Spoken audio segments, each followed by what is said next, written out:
Journal entry number 28, 15th October, 1895. As I sit in my study this evening, the firelight casting dancing shadows across these pages, I find myself compelled to record the most extraordinary case Holmes and I ever encountered aboard the Orient Express one, where the most innocent of railway journeys would prove to harbour secrets that nearly cost us our lives, and where a seemingly empty passenger car would echo with voices that had no earthly right to exist. Two memories of that October morning persist with particular clarity in my mind. The first, how Holmes insisted we board the Orient Express despite having received no formal invitation from the Austrian government, claiming only that the game was already afoot before we had even left London. The second, the peculiar way our fellow passengers seemed to watch us from their compartment windows as we made our way down the platform, their faces bearing expressions I could only describe as fearful anticipation, as if they knew something we did not, something that would soon make itself terrifyingly clear. Little did I know, as I helped the porter with our luggage that crisp morning at Victoria Station, that before our journey's end I would question everything I thought I understood about the nature of human communication, and that Holmes would demonstrate powers of observation that transcended even his legendary methods. The morning of our departure dawned with that particular London crispness that announces autumn's firm arrival.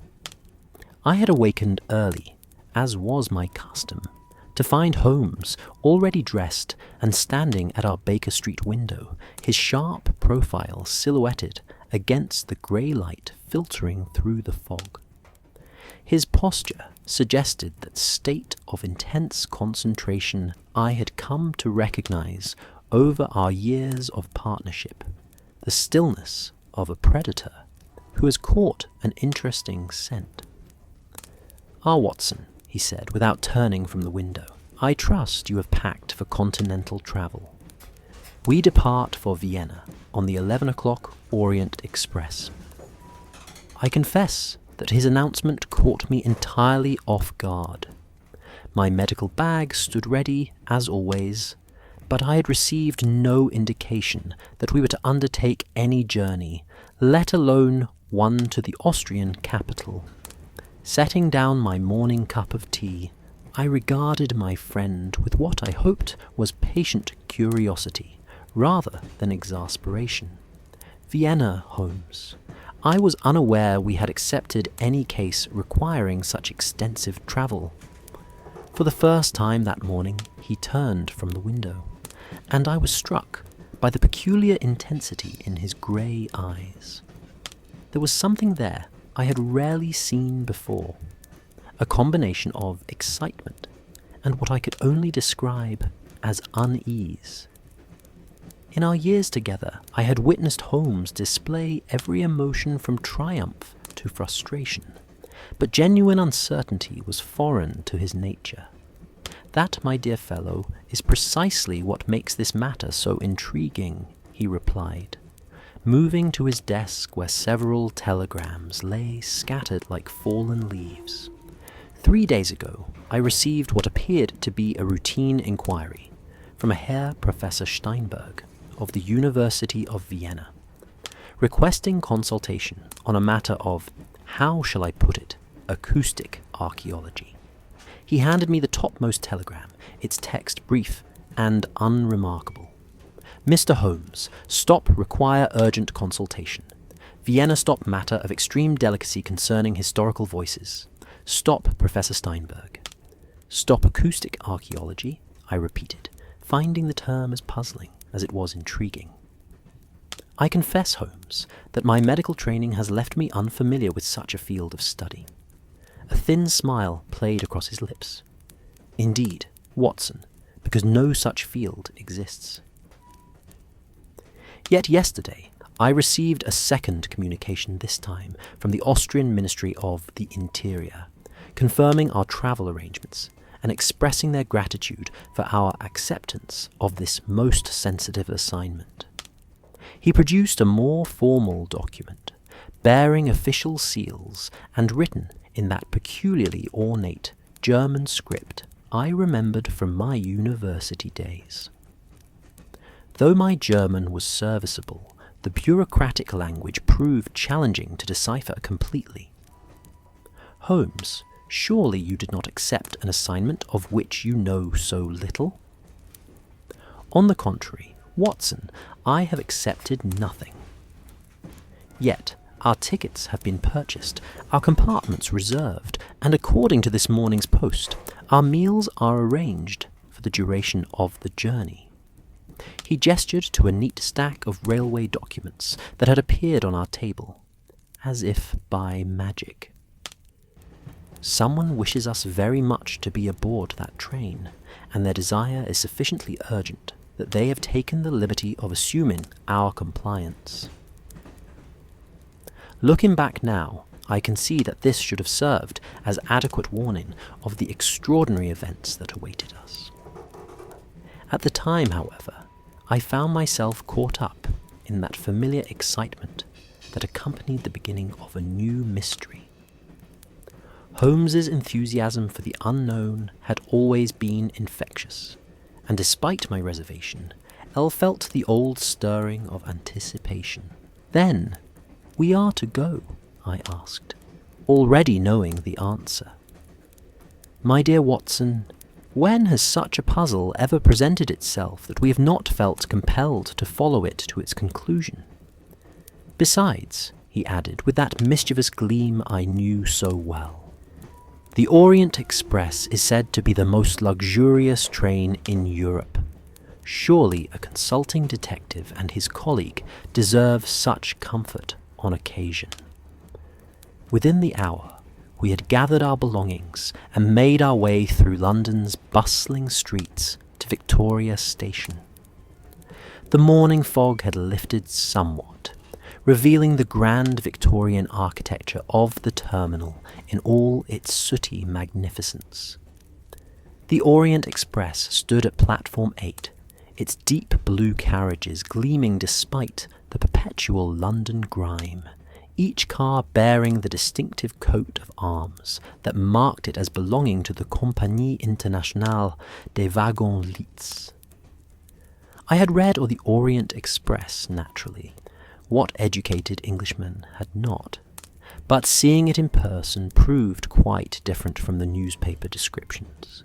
The locomotive itself was a magnificent beast of brass and steel, releasing gentle puffs of steam like some great, patient animal. The passenger carriages stretched behind it in elegant succession, the windows reflecting the station's gaslight in 1,000 tiny suns. "Impressive, is it not?" Holmes observed as we approached. "Monsieur Nagelmacher's has certainly created something remarkable. A hotel on wheels, carrying the comforts of civilization across the continent." As we drew closer, however, I began to notice details that struck me as unusual. The platform buzzed with the typical activity of a major railway departure, porters hurrying with luggage, passengers embracing their farewells, conductors checking their pocket watches with practiced precision. Yet, around our particular train, there seemed to be a subtle difference in the atmosphere. Conversations appeared more hushed, glances more furtive. Several passengers stood by their carriage windows, but rather than displaying the excitement one might expect from travellers embarking on such a celebrated journey, their faces bore expressions of what I could only describe as apprehensive anticipation. "Holmes," I murmured, as we presented our tickets to the conductor, "observe the other passengers. Do they not seem unusually subdued for people beginning what should be a pleasure trip? My friend's sharp eyes swept the platform with that rapid, comprehensive gaze I had witnessed so many times before. Indeed, Watson, most instructive. Note particularly the gentleman in the grey overcoat, by carriage 3. Observe how his eyes never settle on any one point for more than a moment. Yet, he has been standing in precisely the same position for the past 10 minutes. And the lady in blue, near the locomotive, she clutches her reticule as though it contained the crown jewels. Yet, her luggage suggests a woman of modest means. As if to underscore his observation, the lady in question glanced in our direction at that very moment, her gaze meeting mine briefly before she quickly looked away. The expression I glimpsed in that instant was one of unmistakable recognition, though I was certain I had never seen her before in my life. Our conductor, a trim man with the bearing of a military officer, examined our documents with unusual thoroughness. "Messrs. Holmes and Watson," he said in accented English, "you are assigned to compartments 7 and 8 in carriage 2. I trust you will find everything to your satisfaction." "Carriage 2?" Holmes inquired, with what seemed like casual interest. I had understood we were to travel in carriage 4. The conductor consulted his manifest with practiced efficiency. "No, sir, carriage 2. It has been specially arranged for your comfort. You will find it quite private." As we made our way along the platform toward our assigned carriage, I became increasingly aware of how unusual our accommodations truly were. Carriage 2, which should have housed 8 passengers in 4 compartments, appeared to contain only ourselves. Through the windows of the other carriages, I could see travellers settling into their seats, arranging their belongings, engaging in animated conversation. Our carriage, by contrast, stood virtually empty. "Holmes?" I said as we climbed aboard.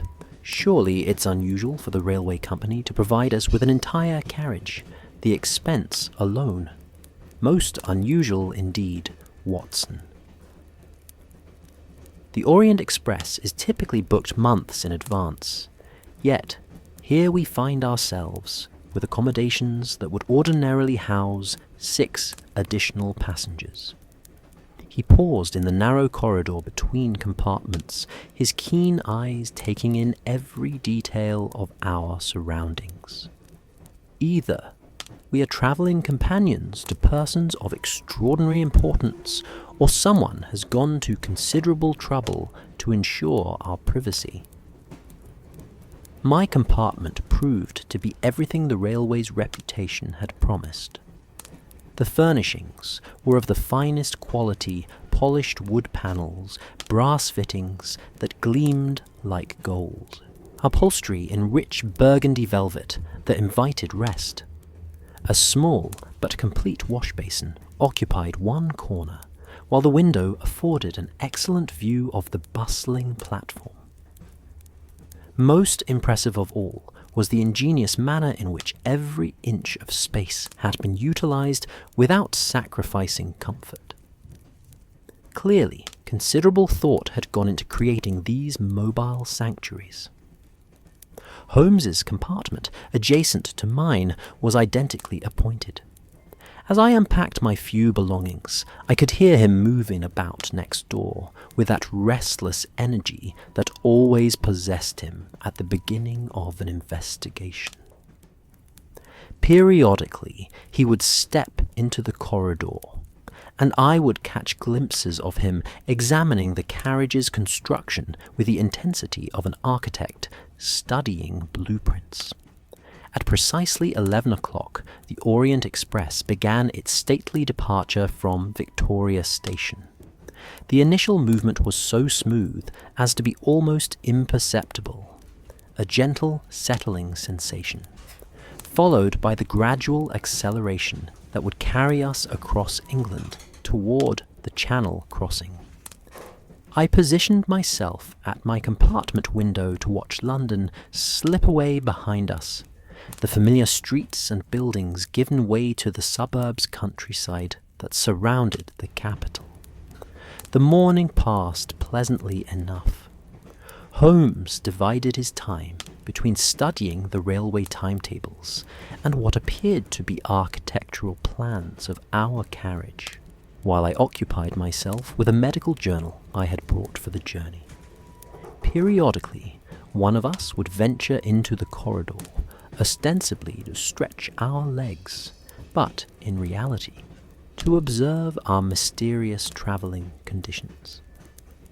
By early afternoon, as we approached Dover, I had confirmed what Holmes had suspected from the beginning. We were indeed the only passengers in carriage 2. The conductor made his rounds with clockwork regularity, always polite, always efficient, but never offering any explanation for our unusual privacy. When I inquired about dining arrangements, he assured me that meals would be served in our compartments. Another departure from the Orient Express's famous restaurant car service. The Channel crossing proved rougher than expected, the ferry struggling against autumn swells that left even my military-trained stomach somewhat unsettled. Holmes, typically, seemed entirely unaffected by the motion, spending the crossing time in animated conversation with various crew members.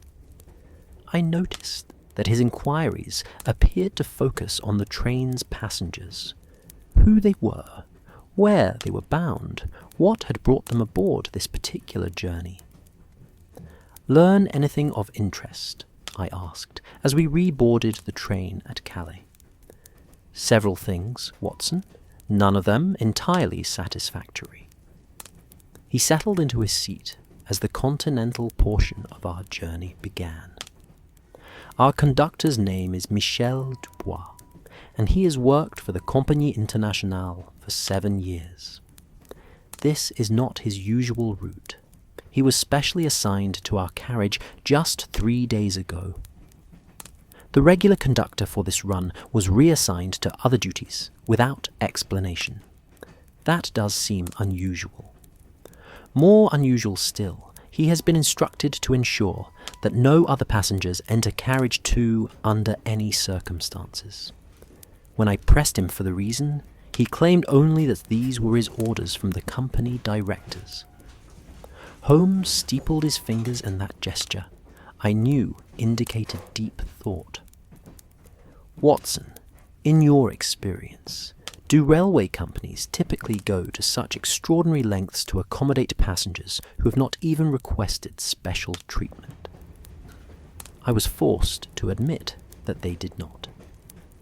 In my travels as an army surgeon, and later as Holmes's companion in various cases, I had encountered many forms of transport, from the humblest country omnibus to first-class accommodations on the finest steamships.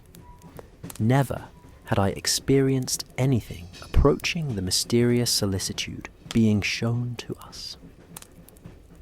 As evening approached, and the French countryside rolled past our windows in deepening twilight, I found myself growing increasingly drowsy. The rhythm of the wheels on the tracks, combined with the day's excitement and the gentle swaying of the carriage, created an almost hypnotic effect. Holmes, however, appeared more alert than ever, his grey eyes bright with that particular intensity that indicated a mind working at its highest capacity. "I believe I shall retire early tonight," I announced, as the steward brought our evening meal. "The crossing has left me more fatigued than I expected." "Of course, Watson, rest well. I find myself too stimulated by our circumstances to consider sleep just yet." He gestured toward the window, where the last light of day was fading into darkness.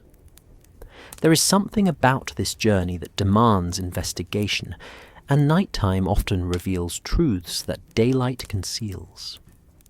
I settled into my compartment's ingeniously designed sleeping berth with genuine appreciation for the railway company's attention to comfort. The bedding was of the finest quality, the pillows perfectly arranged to support a traveller's rest. Through the thin wall separating my compartment from Holmes's, I could hear him moving about with quiet but persistent activity. Sleep came easily, induced by the train's gentle motion and my own exhaustion. My dreams were filled with the sounds of the journey, the rhythmic clacking of wheels, the occasional whistle of the locomotive, the subtle creaking of the carriage as it navigated curves in the track. These familiar railway sounds wove themselves into my subconscious, creating a peaceful symphony that should have ensured deep, uninterrupted rest. I was awakened, therefore, by the absence of sound rather than its presence. The train had stopped. Consulting my pocket watch by the dim light filtering through the compartment window, I found it was nearly 2 o'clock in the morning. We should have been somewhere in the French countryside, maintaining our steady pace toward the German border. Instead, the Orient Express sat motionless in what appeared to be a completely deserted landscape. More puzzling still, I could hear no sounds of mechanical difficulty, no voices of conductors or engineers investigating a problem. The silence was so complete as to seem almost unnatural, broken only by the occasional settling noise of cooling metal. I was debating whether to rise and investigate when I heard Holmes's door open quietly in the corridor outside my compartment. His footsteps, barely audible but unmistakable to someone who had shared so many midnight investigations, moved past my door toward the carriage's exit. Curiosity overcame fatigue, and I quickly dressed, taking care to move as silently as possible. When I emerged into the corridor, Holmes was nowhere to be seen, though the carriage door at the far end stood slightly ajar, evidence of his departure. The night air outside was crisp and still, carrying the scent of rural France, earth, hay, and the faint sweetness of late-blooming wildflowers. The Orient Express stretched away in both directions, its darkened windows suggesting that most passengers remained asleep, unaware of our unexpected stop. Holmes stood about 50 yards from the train, his tall figure clearly visible in the moonlight. He appeared to be examining something on the ground with his magnifying glass, that indispensable tool that had aided us in so many investigations. "Holmes," I called softly as I approached, "what has happened? Why have we stopped?" He straightened at my approach, his face bearing an expression of profound puzzlement. "Watson, observe the ground here. Tell me what you see." I followed his gaze to the area he'd been examining. In the soft earth beside the railway tracks, clearly visible in the moonlight, were footprints, dozens of them, all leading away from the train toward a small copse of trees that stood about 100 yards distant. "Footprints," I said, stating the obvious. "Passengers, perhaps, taking advantage of the stop to stretch their legs." "Look more carefully, Watson. Note the direction, the spacing, the depth of impression." I knelt to examine the tracks more closely, applying those methods of observation Holmes had taught me over the years. Gradually, the details became clear, and with clarity came bewilderment. All the footprints led away from the train toward the trees. None returned. More disturbing still, the impressions suggested people walking with deliberate, measured steps, Not the casual stroll of passengers enjoying a brief respite, but movement with purpose and destination. Holmes, how many people do you estimate made these tracks? At least 30, possibly more. Men, women, and children, based on the variety of shoe sizes and heel impressions. He straightened, his keen eyes scanning the distant tree line. Watson, when we reboarded at Calais, did you observe the other passengers? I tried to recall the faces I had glimpsed during our brief stop. Some, yes. Families, business travellers, a few couples. Nothing particularly memorable. 30 to 40 individuals, would you estimate? I considered this carefully. Yes, that would be approximately correct for a train of this size. Holmes nodded grimly. Then we appear to have a most extraordinary situation, Watson. Our fellow passengers have departed the train in the middle of the French countryside in the dead of night and have walked deliberately toward those trees. The question that presents itself is whether they did so voluntarily. As if summoned by his words, a sound drifted across the stillness faint, almost inaudible, but unmistakably human.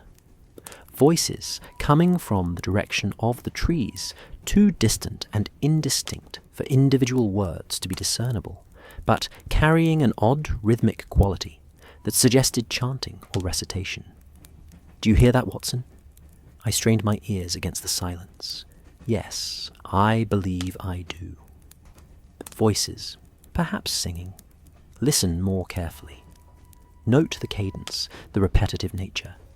As I focused my attention, the quality Holmes had identified became clear. The sounds from the trees carried that particular rhythm associated with group recitation.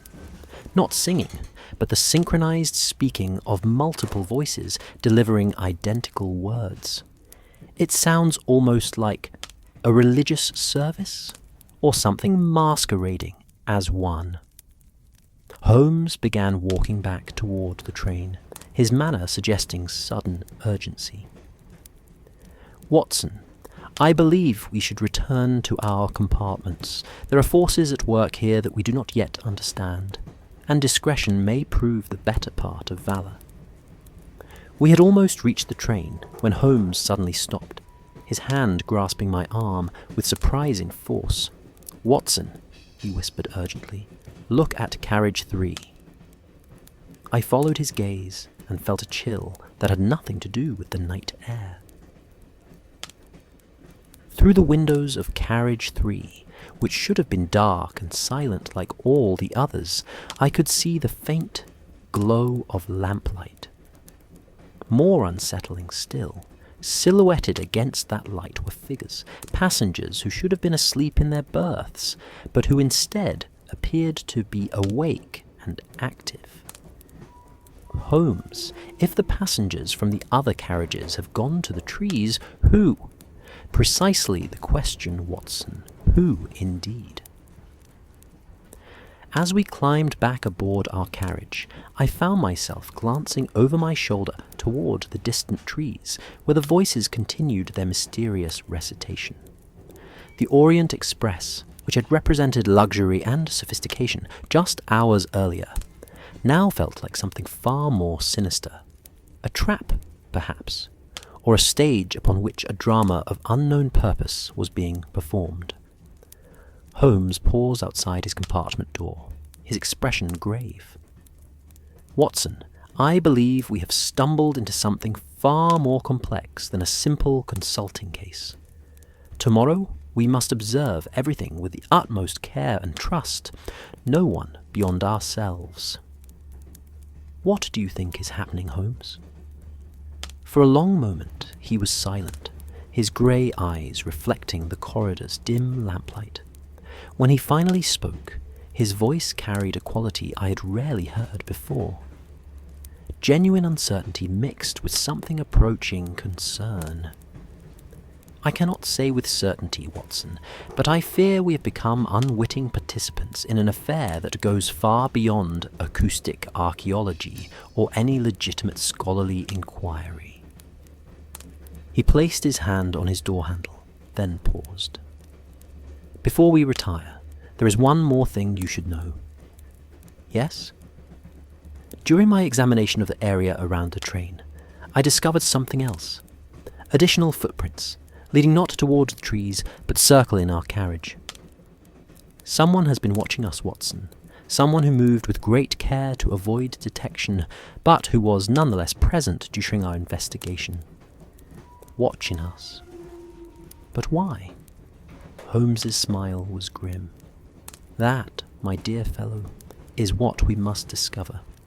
But for now, I suggest we both get what rest we can. Something tells me tomorrow will bring revelations that will test even our considerable experience with the unusual and the unexpected. I bid him good night and returned to my compartment, though sleep proved elusive.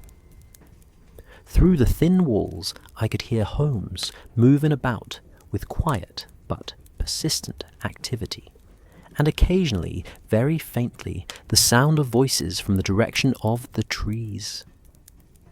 Sometimes the rhythm changed, becoming faster, more urgent, and once I could have sworn I heard what sounded like a woman's cry, though whether of fear or ecstasy I could not determine.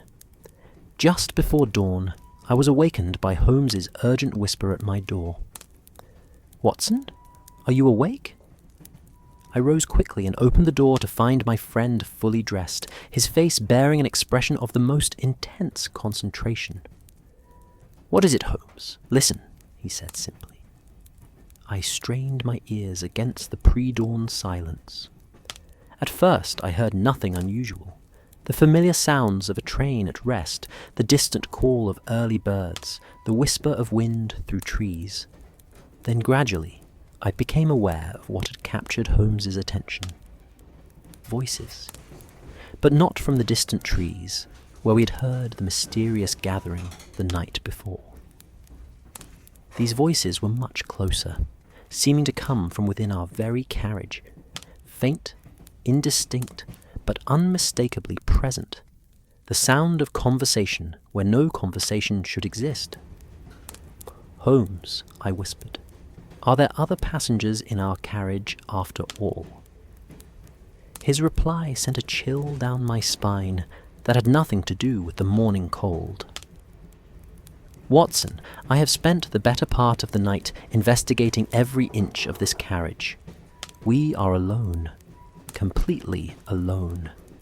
Yet I have been hearing voices where no voices should be, voices that seem to come from the very walls themselves." As if to underscore his words, a faint sound drifted through the corridor, the unmistakable murmur of human speech, seeming to emanate from everywhere and nowhere at once. I could not make out individual words, but the cadence was clear, natural, conversational. The sound of people talking in what should have been an empty carriage. Good heavens, Holmes, what can it mean? My friend Grey Eyes met mine with that particular intensity a mind, working at its highest capacity. I believe, Watson, that we are about to discover that the mystery of the whispering passenger is far more extraordinary and far more dangerous than either of us could have imagined. The Orient Express began to move again as the first light of dawn touched the French countryside, carrying us forward toward whatever revelation awaited. But now, instead of anticipating the comfortable luxury of continental travel, I found myself wondering what other impossible things we might encounter before our journey's end. Looking back now, I realize that moment marked the true beginning of our adventure. Not our departure from Victoria Station, but that pre-dawn instant when Holmes and I stood in the corridor of carriage 2, listening to voices that had no earthly right to exist, beginning to understand that we had become players in a game whose rules we did not yet comprehend. The whispering passenger, whoever or whatever it might prove to be, had made its presence known. As the train gathered momentum through the awakening French countryside, I found myself unable to return to sleep. The mysterious voices had ceased with the dawn, leaving only the familiar rhythm of wheels upon track, yet their memory lingered, like the echo of a half-remembered dream. Holmes, I noticed, had also abandoned any pretense of rest. Through the thin wall separating our compartments, I could hear him moving about, with that particular restlessness that indicated a mind wrestling with an intractable puzzle. The morning hours passed slowly. Our conductor, the enigmatic Monsieur Dubois, appeared with breakfast and the casual efficiency that had marked all his interactions. Yet, I found myself studying his face for any sign that he too had heard the impossible voices. If he had, his expression betrayed nothing. When Holmes inquired about our night's journey, Dubois merely confirmed that we had made excellent time and would reach the German border ahead of schedule. Monsieur Holmes said with studied casualness, "I trust the other passengers slept well. Train travel can be unsettling for some." Dubois' smile was professionally pleasant and entirely unrevealing. But of course, Monsieur Holmes, the Orient Express is renowned for providing the most restful journey possible. I am certain all our passengers are quite satisfied. After he departed, Holmes joined me in my compartment, his grey eyes bright with that particular intensity I had come to associate with the early stages of his most challenging investigations. "Watson, I have been considering our situation throughout the morning, and I find myself reaching some rather disturbing conclusions. Regarding the voices. Regarding everything. The voices, our mysterious invitation to this journey, our isolated accommodations, even the behaviour of our fellow passengers yesterday." He settled into the chair across from me, steepling his fingers in that gesture that indicated deep concentration. "I believe we have wandered into something far more complex than a simple academic consultation. What do you propose we do?" Holmes's smile held no warmth. "Tonight, Watson, we will investigate properly. Whatever is producing these phantom voices, I intend to discover its source." The day progressed with agonizing slowness. We crossed into Germany without incident, the landscape gradually changing from French farmland to the more regimented countryside of the Germanic states. Periodically, I glimpsed other passengers through the windows of the forward carriages, but they seemed strangely subdued, often standing at their windows, with expressions of watchful anticipation.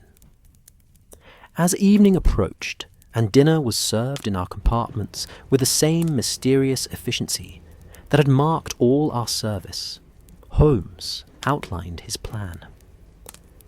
"Tonight, Watson, we shall take advantage of our unique accommodations. I propose to conduct a thorough examination of this train, beginning with the carriage that appeared occupied last night, despite the apparent absence of its passengers." Holmes, surely that would be irregular? "My dear fellow, everything about this journey has been irregular from the moment we received those mysterious telegrams. I see no reason to observe conventional propriety in such unconventional circumstances."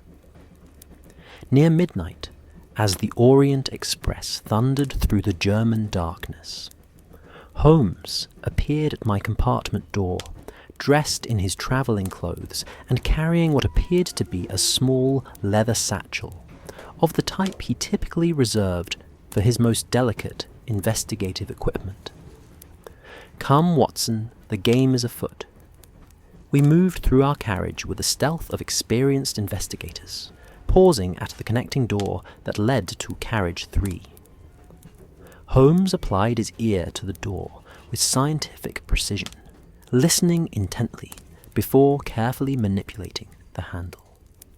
The door opened silently, revealing the darkened corridor of what should have been the occupied first-class carriage. Yet, as we stepped inside, the silence was absolute and none not the quiet of sleeping passengers, but the complete absence of human presence. Holmes, I whispered, the compartments appear to be empty. Indeed they do, Watson, yet observe the evidence of recent occupation. He produced a small electric torch, one of those remarkable German inventions, and directed its beam along the corridor. Note the slight disarray of the carpet, the faint impressions on the seat cushions, visible through those partially open doors, the lingering scent of various perfumes and tobaccos. He was correct. Though the carriage appeared deserted, subtle signs suggested it had been occupied until very recently. More puzzling still, personal belongings remained in several compartments, travelling cases, books, even articles of clothing laid out, as if their owners intended to return momentarily. Where have they gone, Holmes? That, Watson, is what we must determine. But first, let us test a theory I have been developing. He led me to compartment 7A, a first-class accommodation identical to our own, but bearing those same subtle signs of recent occupation. The seats were arranged in their daytime configuration, facing each other across a small table upon which sat a half-finished game of patience and a book open to page 47. "Sit here, Watson," Holmes directed, indicating one of the seats. "I want to conduct an experiment." I settled into the plush upholstery, noting its quality and the way it still retained the faint impression of its previous occupant. Holmes took the seat opposite, then proceeded to extinguish his torch, plunging us into absolute darkness. "Now," he whispered, "we wait." The silence that enveloped us was profound, broken only by the rhythmic clacking of wheels and the occasional creak of the carriage as it negotiated curves in the track. My medical training had taught me patience, but sitting in that darkened compartment, surrounded by the ghostly evidence of vanished passengers, I found my nerves increasingly on edge. Minutes passed. Then, just as I was beginning to wonder if Holmes's experiment would prove fruitless, he raised his hand in warning. "Listen," he breathed. At first I heard nothing beyond the familiar sounds of the train. Then, gradually, almost imperceptibly, other sounds began to emerge from the darkness around us. Faint at first, like the whisper of wind through leaves, but growing slowly more distinct. Voices, human voices, speaking in whispers so soft they seemed to exist at the very threshold of audibility. I couldn't determine their source. They seemed to emanate from the air itself, filling the compartment with phantom conversation. 7 bells. Came one fragment, distinctly audible for just a moment, before fading back into the general murmur, "Eagle's shadow." Whispered another voice, different in tone and timbre. "The ambassador knows nothing." Added a third, this one carrying a faint accent I could not identify. I found myself straining forward, trying to capture more of these impossible words, but the harder I listened, the more elusive they became. It was as if the voices existed in some realm adjacent to our own, occasionally breaking through, but never achieving full clarity. Holmes, I noticed, sat with his eyes closed and his head tilted slightly, his entire being focused on the phenomenon, with scientific precision. Periodically, he would make small gestures with his hands, as if mapping the location of each voice within our darkened compartment. The whispers continued for several minutes, fragments of conversation that seemed to hint at some larger purpose, without ever revealing their complete meaning. I heard references to times and places, to people with titles and responsibilities, to cargo and signals and midnight rendezvous, yet none of it formed a coherent narrative. Then, driven by a sudden need to understand what we were experiencing, I struck a match. The instant the flame flared to life, illuminating our compartment in its golden glow, the voices ceased. The silence that followed was so complete and sudden that it seemed almost violent in its intensity. Holmes opened his eyes and regarded me with an expression of mild reproach. "Watson, while I understand your impulse, I fear you may have disrupted a most instructive phenomenon." "My apologies, Holmes, but I had to see that is. I needed to confirm that we were indeed alone." The matchlight revealed exactly what I had expected. An empty compartment, its furnishings undisturbed, no sign of any human presence that could have produced the voices we had heard. Yet their reality was undeniable. Both Holmes and I had heard them clearly, had distinguished individual speakers, and had even caught fragments of their mysterious conversation. Holmes, what in God's name was that? He leaned back in his seat, his expression thoughtful. "Watson, I believe we have encountered something that challenges our understanding of the possible. Those voices were real. Not hallucination, not imagination, but actual human speech. Yet their speakers were not physically present in any conventional sense. Then now, that is what we must determine. But first, let us search this compartment thoroughly. If those voices originated from some mechanical contrivance, some form of recording or transmission device, there must be evidence of such apparatus." We spent the better part of an hour examining every inch of compartment 7A, employing all the investigative techniques Holmes had perfected over the years. We checked beneath seat cushions, behind wall panels, inside luggage racks, even examining the floor and ceiling for any sign of hidden mechanisms. It was I who discovered the first tangible clue. While Holmes was investigating what appeared to be a slight irregularity in the wall paneling, I happened to run my hand along the crack between the seat cushion and frame in the chair I had occupied. My fingers encountered something that crackled faintly. Paper, wedged so tightly into the gap that it was nearly invisible. "Holmes," I called softly, "I believe I have found something." The scrap of paper I extracted was small, roughly triangular, and appeared to have been torn from a larger sheet.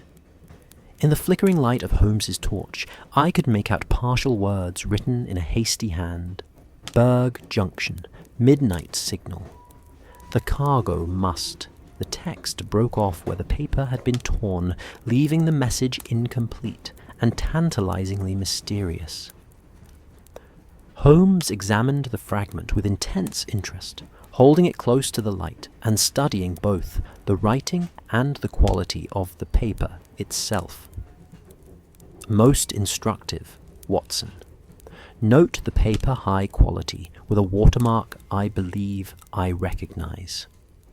German manufacture, typically used for official correspondence. The ink is fresh, applied within the last day or two, and the handwriting suggests someone writing under stress or in great haste." "What do you make of the message itself? The reference to a junction suggests a railway location, possibly a meeting point or transfer station." Midnight signal implies some form of communication or rendezvous scheduled for a specific time. As for the cargo, he paused, his grey eyes meeting mine in the torchlight. Watson, I begin to suspect that our mysterious journey involves more than academic consultation. We may have stumbled into an affair of considerably greater significance. You believe this relates to the voices we heard. I believe everything we have experienced. The voices, our isolation, the vanished passengers, even our original invitation to this journey, is connected in ways we have yet to comprehend. He carefully folded the paper fragment and placed it in his waistcoat pocket. What concerns me most is the implication that we may not be merely observers in whatever scheme is unfolding, but active participants. Surely no one would involve us without our knowledge in anything illegal? Holmes's expression was grim. My dear Watson, in my experience, those who orchestrate complex conspiracies rarely concern themselves with the willing participation of their pawns.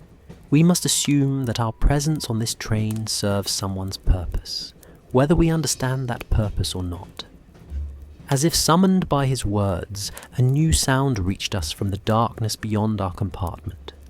Footsteps in the corridor, moving with deliberate stealth, but unmistakably approaching our location.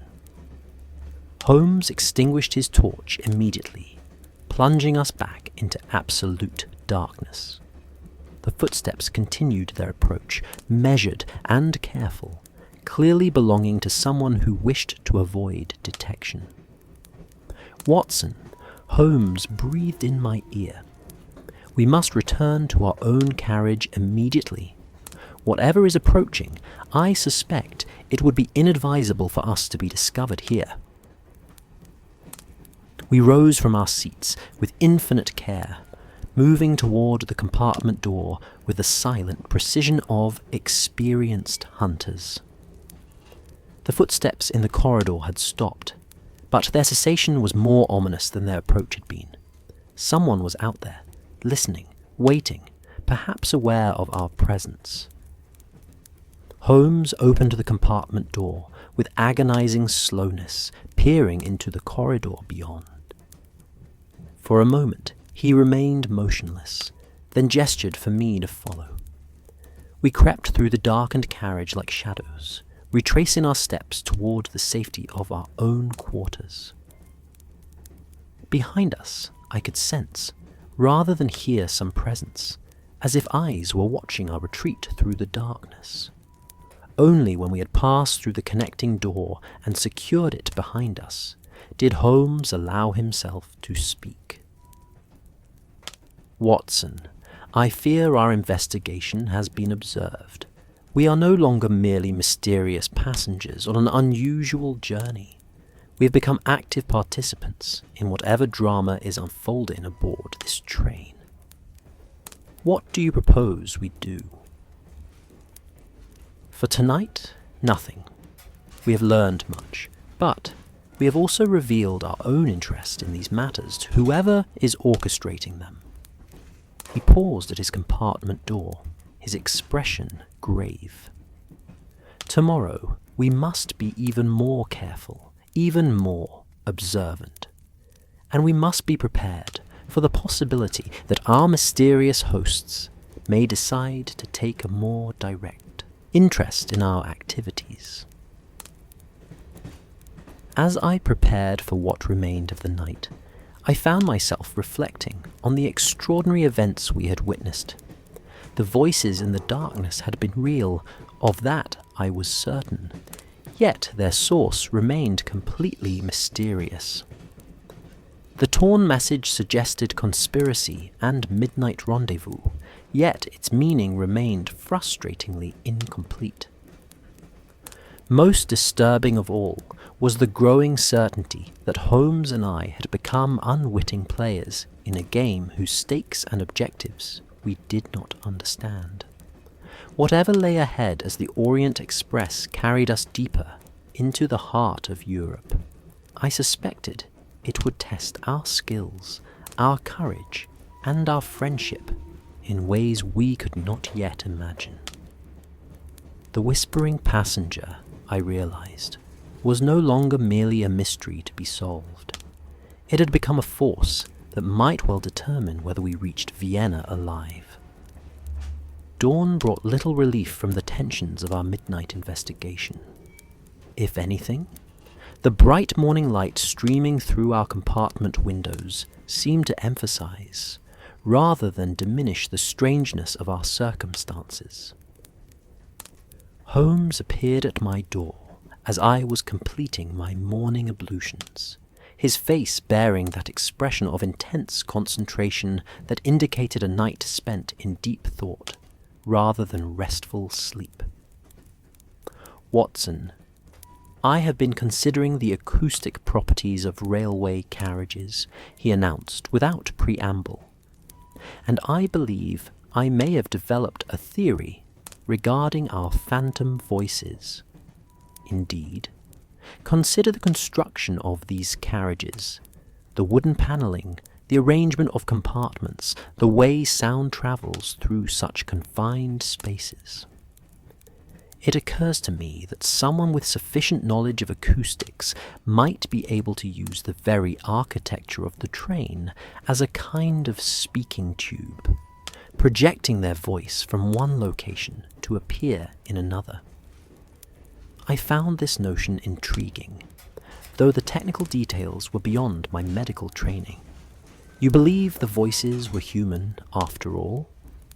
Human, yes, but employing methods far more sophisticated than simple ventriloquism or concealed speaking trumpets. Someone aboard this train possesses remarkable knowledge of sound transmission, and they are using it for purposes we have yet to comprehend. Our conversation was interrupted by the familiar knock of Monsieur Dubois, arriving with our morning meal and the day's schedule.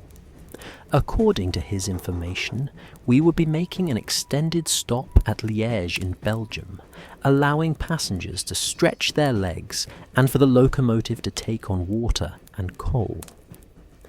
"An excellent opportunity," Holmes murmured once the conductor had departed, "to conduct a more thorough investigation of our mysterious carriage." The stop at Liège came in the early afternoon, with the Orient Express pulling into the station with its customary elegance and precision. Through my window, I could see the bustle of a major railway junction. Porters hurrying with luggage, vendors selling refreshments, passengers taking advantage of the respite to walk along the platform. "Watson," Holmes said, appearing at my compartment with his coat and hat, "I propose we divide our efforts. You engage Monsieur Dubois in conversation. Learn what you can about the passenger manifest, the train's routing, anything that might illuminate our circumstances. I shall conduct a more detailed examination of Carriage 3. And if you're discovered," his smile was grim, "then we shall know definitively that our activities are being monitored." I found Dubois supervising the loading of supplies near the locomotive, his attention focused on ensuring that every detail of the Orient Express's famous service standards was maintained. When I approached with casual inquiries about our journey's progress, he responded with his characteristic professional courtesy. "Dr. Watson, I trust you are finding the journey comfortable. We pride ourselves on providing the finest railway experience in Europe. Indeed, most comfortable, though I confess curiosity about our fellow passengers. The train seems unusually quiet." His expression remained pleasantly neutral. "The autumn season often brings a more contemplative clientele, Doctor. Business travellers, diplomats, scholars, people who prefer quiet reflection to social conversation. The carriage adjacent to ours, for instance. I've noticed very little activity there. For just a moment, something flickered in Dubois' eyes. Surprise, perhaps, or concern. Carriage 3. But Doctor, that section has no passengers assigned. It travels empty to Vienna, where it will be coupled to the return journey. Empty? But surely I've seen lights, heard movement. Perhaps sounds from other carriages, Doctor, carried by the train's acoustics. Railway travel can create many auditory illusions. His tone remained pleasant, but I detected a subtle firmness that suggested the conversation had reached its limits.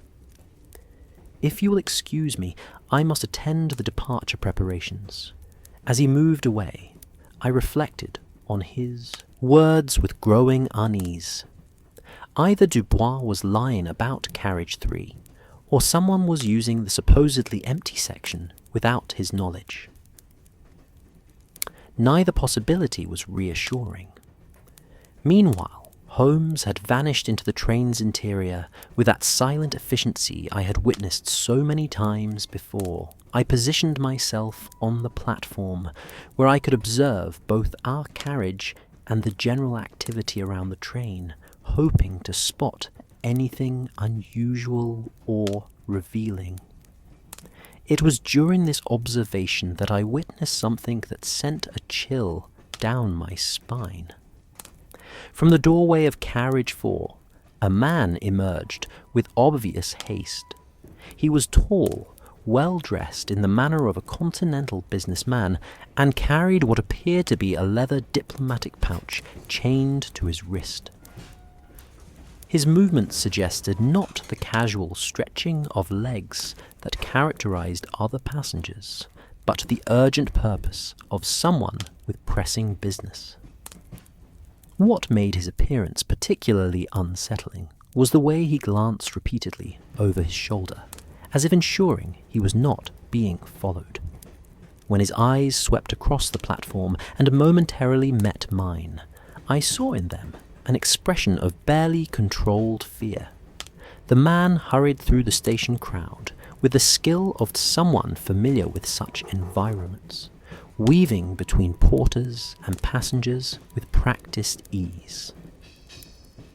I attempted to follow, but by the time I had navigated through a group of Belgian travellers discussing their connections, he had vanished entirely.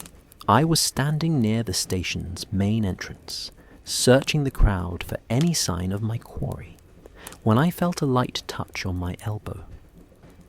Turning, I found myself facing a portly gentleman of middle years, his dress and bearing suggesting Germanic origins. "Entschuldigung," he said in accented English, "but are you not Herr Dr. Watson, the associate of the famous Sherlock Holmes?" "I am Dr. Watson, yes. And you are?" "Gottfried, Herr Doctor. Wilhelm Gottfried, merchant of Vienna." He executed a formal bow that would have done credit to any European court. I could not help but notice you observing the other passengers with considerable interest. Perhaps you are working on a case. His manner was deferential, but persistent, and something in his pale blue eyes suggested more than casual curiosity. "You are travelling on the Orient Express as well, Herr Gottfried?" "Indeed. Returning to Vienna after business in London. Most successful business, I am pleased to say." He paused, studying my face with uncomfortable intensity. "I confess, Herr Doctor, I have long admired the cases you have recorded of Herr Holmes's investigations. Such brilliant deduction, such attention to the smallest details. You are too kind." "Not at all. In fact, I was wondering purely from academic interest. You understand whether you and Herr Holmes might be investigating some matter aboard our train. The way you both observe everything with such professional attention, it suggests you have discovered something of interest." The directness of his inquiry was startling. In my experience, most casual travellers showed polite curiosity about Holmes's work, but rarely pressed for specific information about ongoing investigations. Herr Gottfried's questions suggested either extraordinary boldness or some particular reason for wanting to know our business. I'm afraid our journey is purely consultative, Herr Gottfried. A scholarly matter in Vienna. Nothing that would interest the general public. His smile was understanding, but somehow unconvincing. Of course. Professional discretion, naturally. Still, if you should discover anything unusual during your travels, I hope you would not hesitate to share your concerns with a fellow passenger. Sometimes a merchant's knowledge of people and places can be most helpful to professional investigators. Before I could respond to this curious offer, Holmes appeared at my elbow with that silent approach he had perfected over the years. His grey eyes took in Herr Gottfried with a single comprehensive glance, and I saw his expression sharpen with interest. "Watson, I see you have made an acquaintance." "Holmes, may I present Herr Wilhelm Gottfried of Vienna?" "Herr Gottfried, my colleague, Mr. Sherlock Holmes." Gottfried's bow was even more elaborate than the one he had offered me. "Herr Holmes, it is indeed an honour. Your reputation extends far beyond England. You are too kind. You are travelling to Vienna on business?" "Indeed." "The textile trade, nothing glamorous but quite profitable. I was just telling Herr Dr. Watson how fascinating it must be to investigate mysteries during railway travel. Such opportunities for observation, such interesting fellow passengers." Holmes's smile was politely non-committal. "Railway travel does afford certain opportunities for observation, certainly. Have you perhaps noticed anything unusual about our particular journey? The other passengers? The arrangements? Any small details that might interest a professional detective?" The persistence of his inquiry was remarkable. Holmes regarded him with that steady gaze I had seen him employ when assessing whether someone was an ally, adversary, or merely curious bystander. "I find all travel interesting, Herr Gottfried. The varieties of human behaviour, the small dramas that unfold when people are removed from their familiar environments, all quite fascinating to someone of analytical temperament. Of course. And if you should observe anything that suggests, shall we say, activities not entirely in keeping with the peaceful nature of luxury railway travel." Holmes's expression remained pleasant, but I detected a subtle tension in his posture. "Are you suggesting there is something about our journey that should concern us?" Gottfried spread his hands in a gesture of innocent inquiry. "Not at all, Herr Holmes. Merely the curiosity of one who has heard so much about your remarkable powers of deduction. I wondered if you had observed anything that might, how shall I put it, require investigation." At that moment, the Orient Express's whistle sounded, signalling the end of our stop. Passengers began moving back toward the train with the unhurried efficiency of experienced travellers. "If you will excuse us," Holmes said with perfect courtesy, "we must return to our compartments." "Of course. Perhaps we shall have occasion to speak again during our journey. I find myself most interested in your professional opinions." As we walked back toward our carriage, Holmes murmured in my ear, "Most instructive encounter, Watson. What did you learn from our conductor?" I related my conversation with Dubois, including his insistence that carriage 3 travelled empty. Holmes listened with intense concentration, occasionally nodding at details that seemed to confirm his own theories. Empty, is it? Most interesting, considering what I discovered during my examination. You found something? Several things, Watson, each more intriguing than the last. He guided me toward our compartments, but once inside his quarters, he continued in a voice pitched for my ears alone. First, that carriage is far from empty. Someone has been occupying at least 2 of the compartments, and recently. Evidence? The faint but unmistakable scent of a particular cologne. German manufacture, expensive, applied within the last 12 hours. Disturbed dust patterns on surfaces that should have remained undisturbed if the carriage truly travelled empty. And most tellingly, several threads of fine wool fabric caught on the metal fittings of compartment 7A, the same compartment where we heard the voices. Then someone has been using that space, despite the conductor's claims, precisely. But, more interesting still, I discovered evidence of mechanical modification. Holmes produced a small notebook and sketched rapidly. Observe this diagram, Watson. The wall separating compartment 7A from 7B has been altered. A small opening has been created, concealed behind the decorative panelling, but allowing sound to pass between the compartments with unusual clarity. I studied his sketch with growing amazement. You mean someone has deliberately modified the carriage's construction? Indeed. And not recently. This work was done with considerable skill and planning, suggesting it was part of the train's preparation for this specific journey. He closed the notebook and fixed me with that intense gaze. Watson, we are not dealing with random criminal activity or even simple espionage. This entire journey has been orchestrated with extraordinary attention to detail. But for what purpose? That remains to be determined. However, I begin to suspect that our mysterious invitation to Vienna was not the random selection we assumed.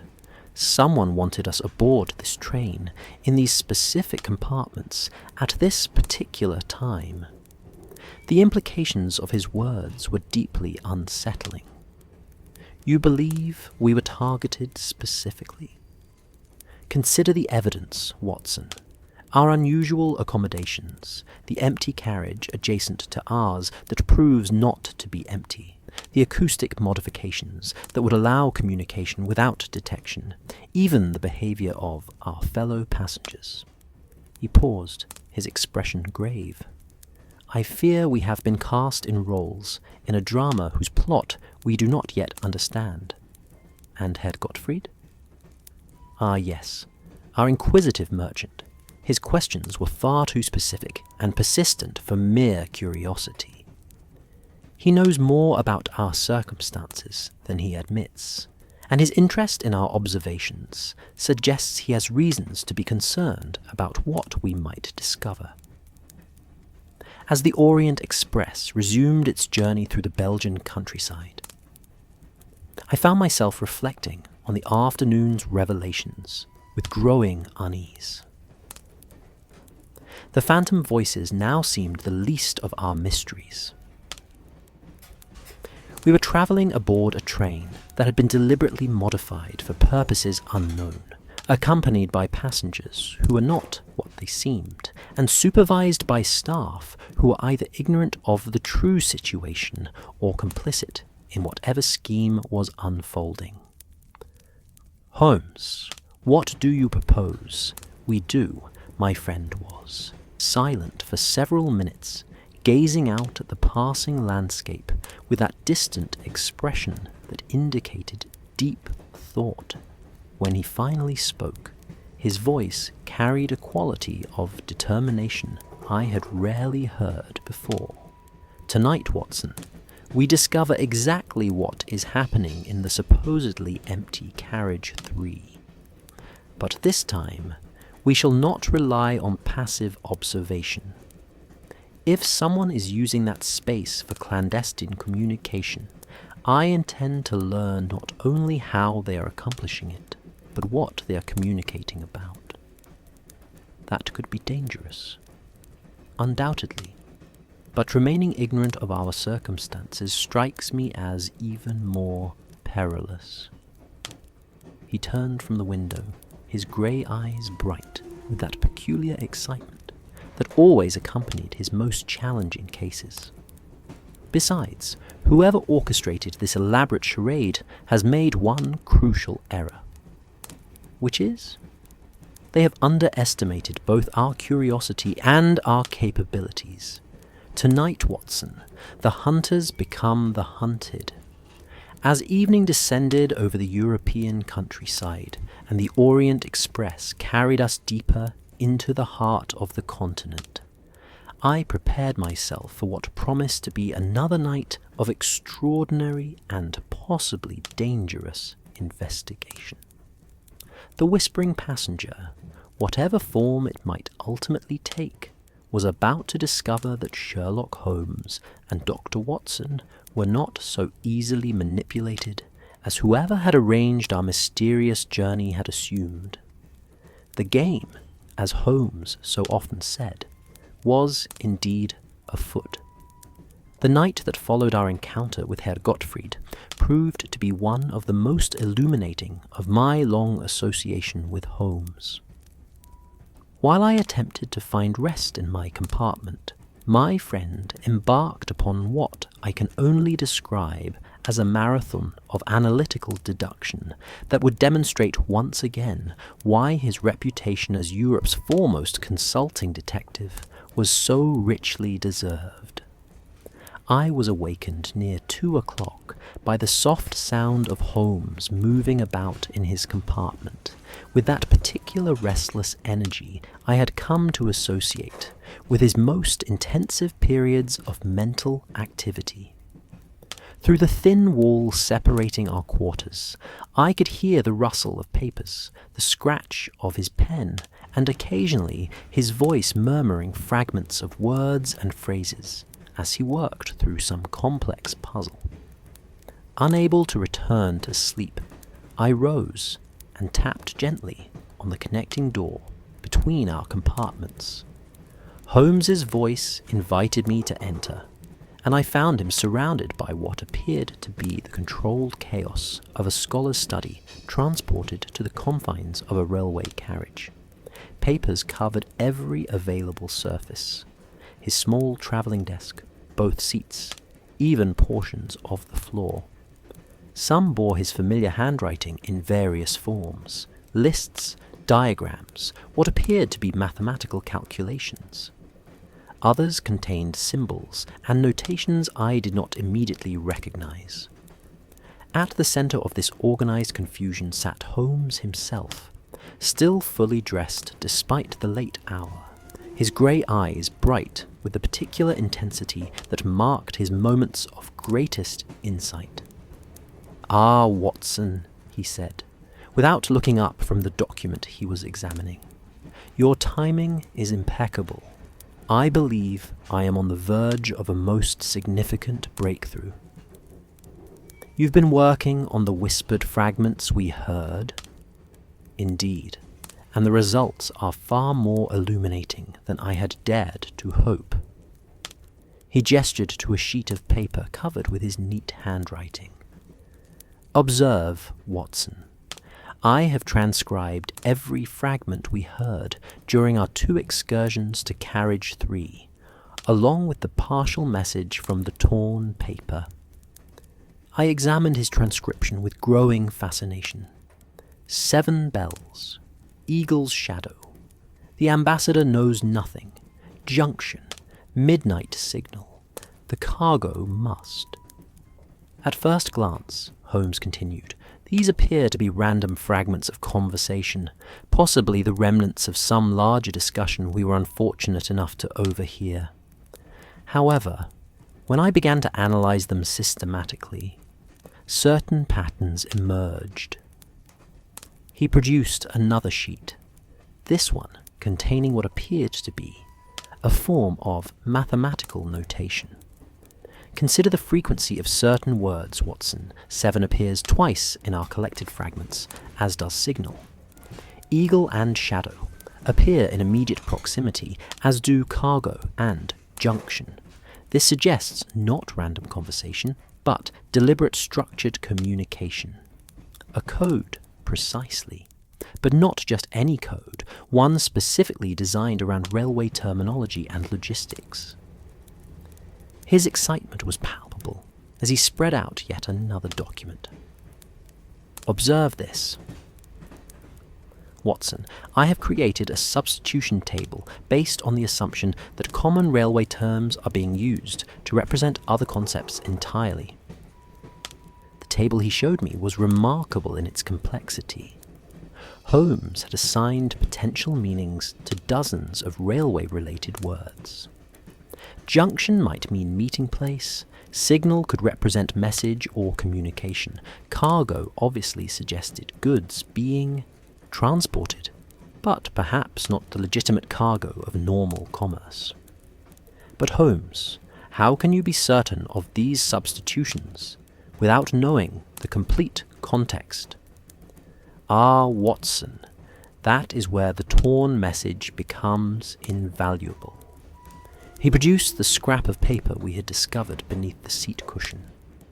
Junction, midnight signal, the cargo must. Observe how these fragments align with the patterns I have identified in the whispered conversations. He began to write on a fresh sheet of paper, his pen moving with swift confidence as he applied his substitution theory to the available fragments. If junction represents a meeting place, and midnight signal refers to a communication scheduled for midnight, and cargo represents goods being illicitly transported.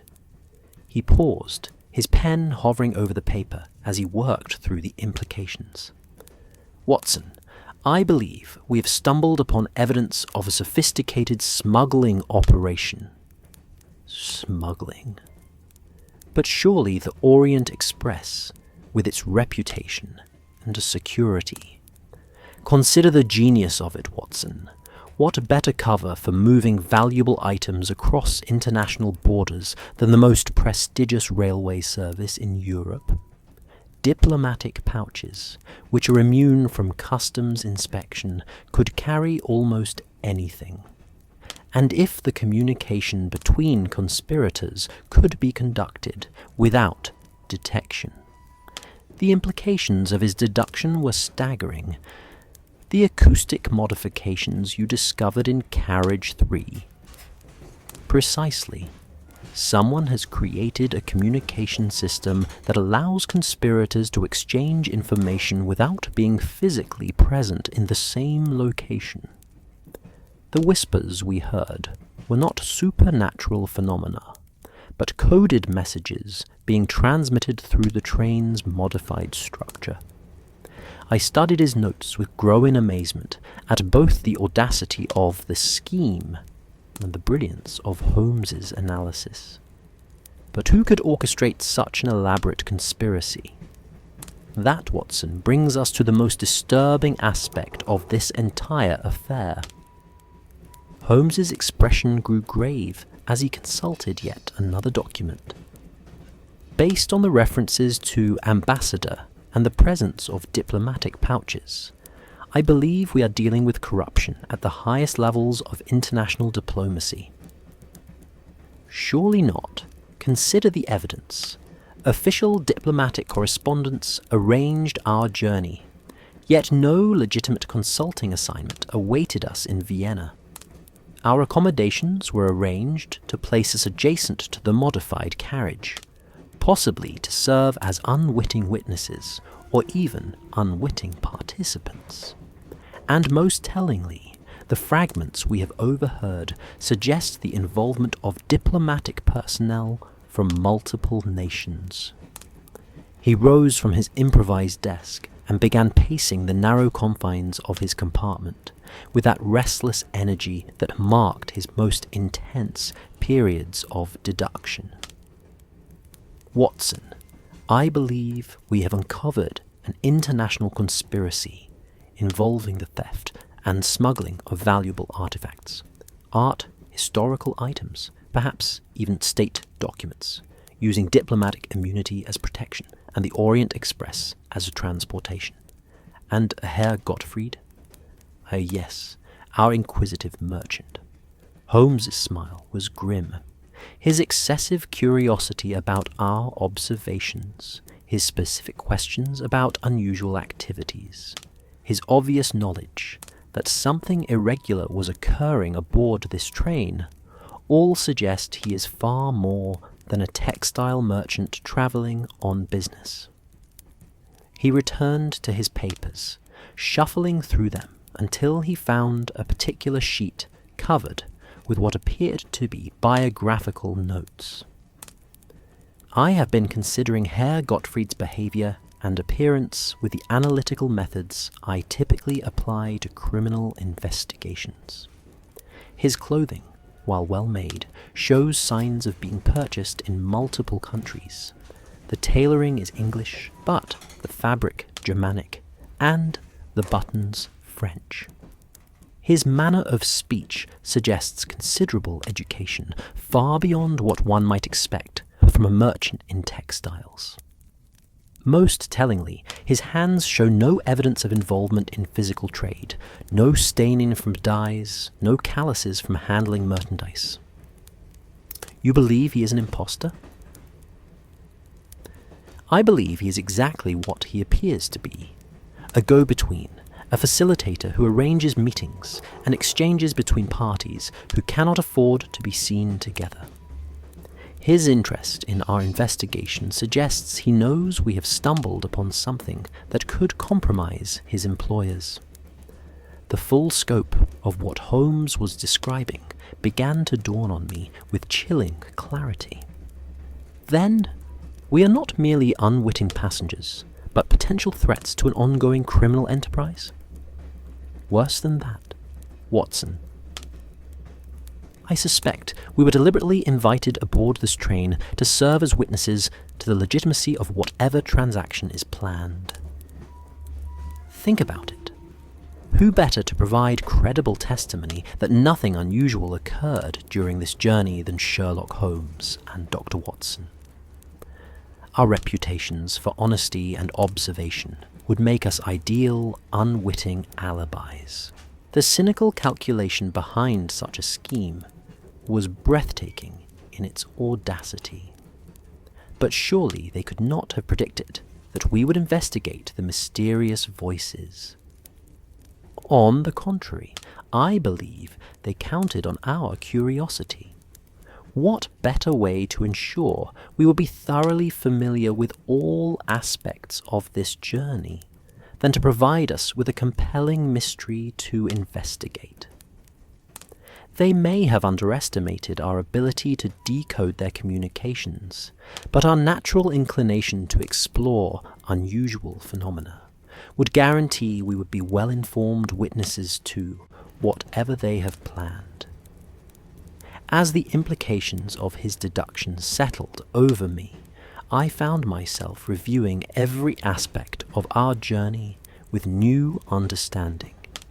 The mysterious invitation, our isolated accommodations, the strange behavior of our fellow passengers, even the conductor's careful management of our activities. All of it suddenly appeared as elements of an elaborate deception. Holmes, what do you believe is the ultimate objective of this conspiracy? He was silent for several minutes, studying his accumulated notes and calculations with intense concentration. When he finally spoke, his voice carried a quality of certainty that I had learned to respect.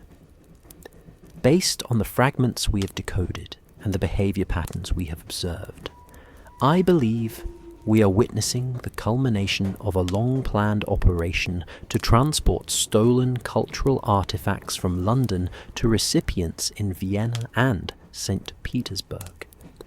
the diplomatic pouches provide immunity from customs inspection, the Orient Express provides luxury cover that discourages scrutiny, and the acoustic communication system allows coordination without incriminating meetings. Cultural artifacts. Consider the references to eagle's shadow that could easily represent items bearing imperial insignia. The mention of St. Petersburg suggests Russian involvement, possibly the illegal acquisition of items from the Hermitage or other imperial collections. The London connection implies theft from British museums or private collections. The scope of the conspiracy was staggering. How many people would be required for such an operation? At minimum, we would need corrupt officials in multiple diplomatic missions, thieves capable of acquiring items from heavily secured locations, transportation specialists familiar with railway operations, and buyers willing to purchase stolen cultural treasures. Holmes consulted his notes again. Based on our observations, I estimate at least a dozen individuals are involved at various levels, and they believed they could manipulate us into providing them with legitimate cover. Watson, consider how perfectly we have been positioned. We are aboard this train on official invitation. Our accommodations place us adjacent to their communication center. Our investigation has made us intimately familiar with every aspect of their operation, and our reputations would make our testimony regarding the peaceful nature of this journey virtually unassailable. The audacity of using Holmes himself as an unwitting accomplice to crime was breathtaking in its boldness. Yet, as I considered the careful orchestration of our entire journey, I could see how someone might believe such a scheme could succeed. What do you propose we do? Holmes's grey eyes met mine with that particular intensity that indicated he had already formulated a plan of action. Tomorrow, Watson, we shall turn the tables on our would-be manipulators.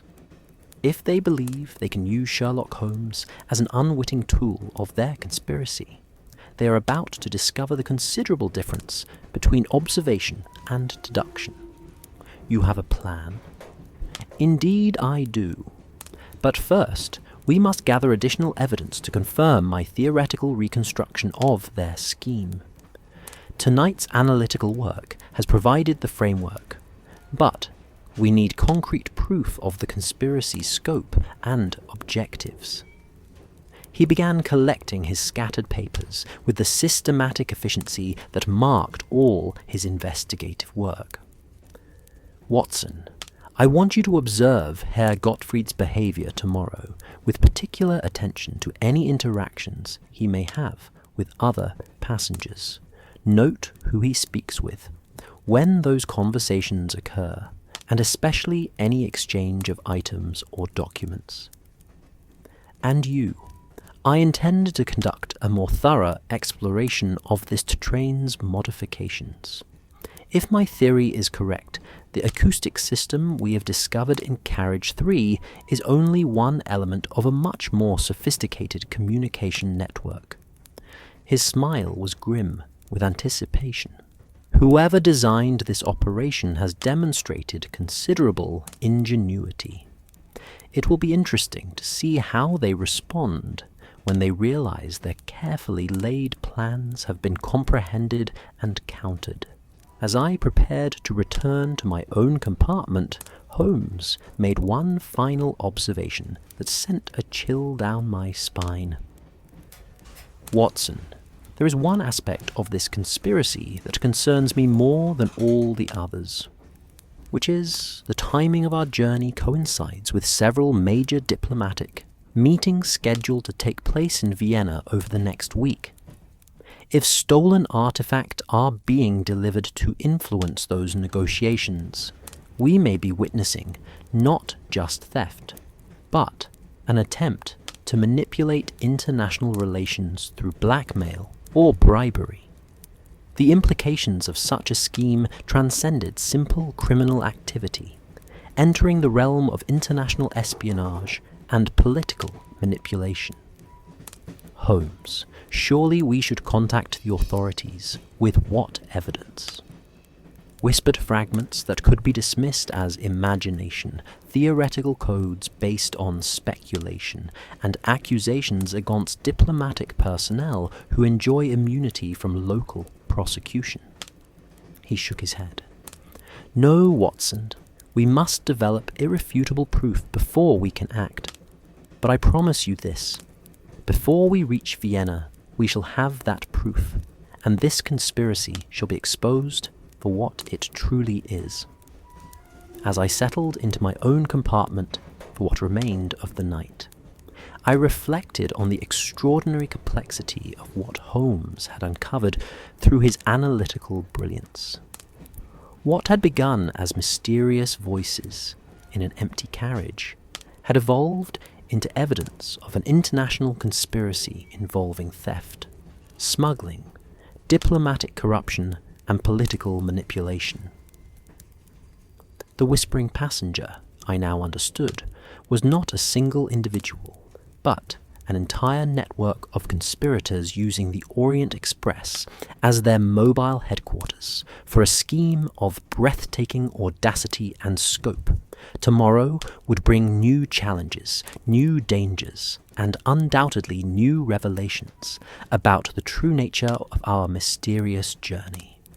But tonight at least, I could rest with the satisfaction of knowing that Sherlock Holmes had once again demonstrated why his methods of observation and deduction made him the most formidable opponent any criminal conspiracy could face. The game was indeed afoot, and our adversaries were about to discover that they had chosen their pawns very unwisely indeed.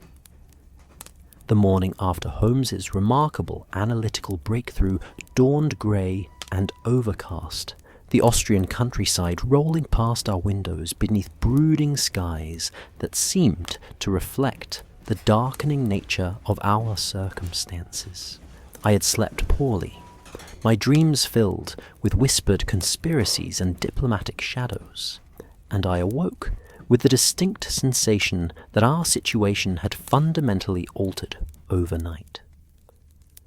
Holmes appeared at breakfast with that particular alertness I had learned to associate with his most dangerous cases, a subtle tension in his posture, a sharpness to his gaze that suggested a predator who knew he was being stalked in return. His grey eyes swept the corridor outside our compartment with systematic precision, cataloguing details that would have escaped my notice entirely.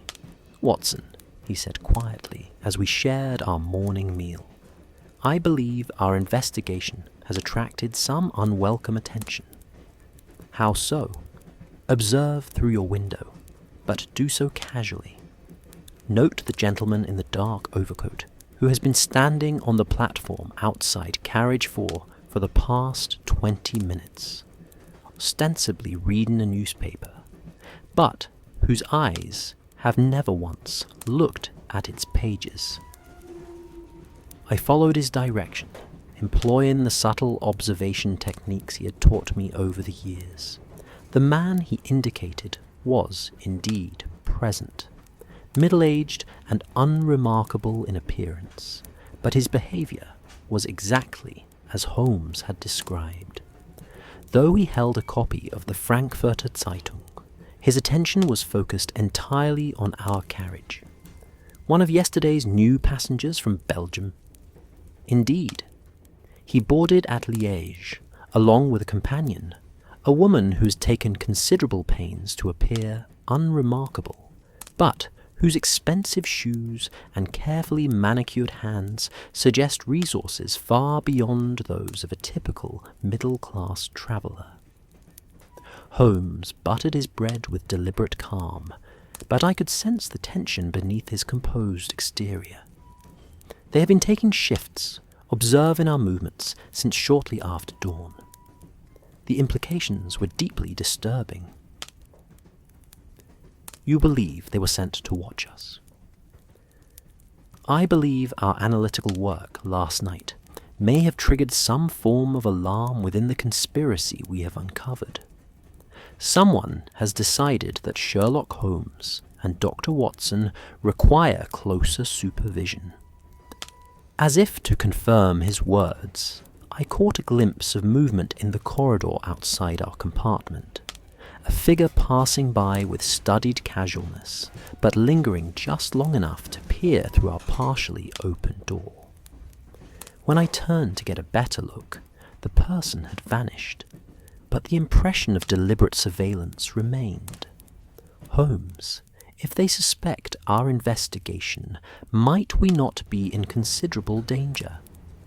Undoubtedly, Watson, but that very danger confirms the accuracy of our deductions. We have penetrated their conspiracy deeply enough to concern them, which means we are closer to the truth than they find comfortable.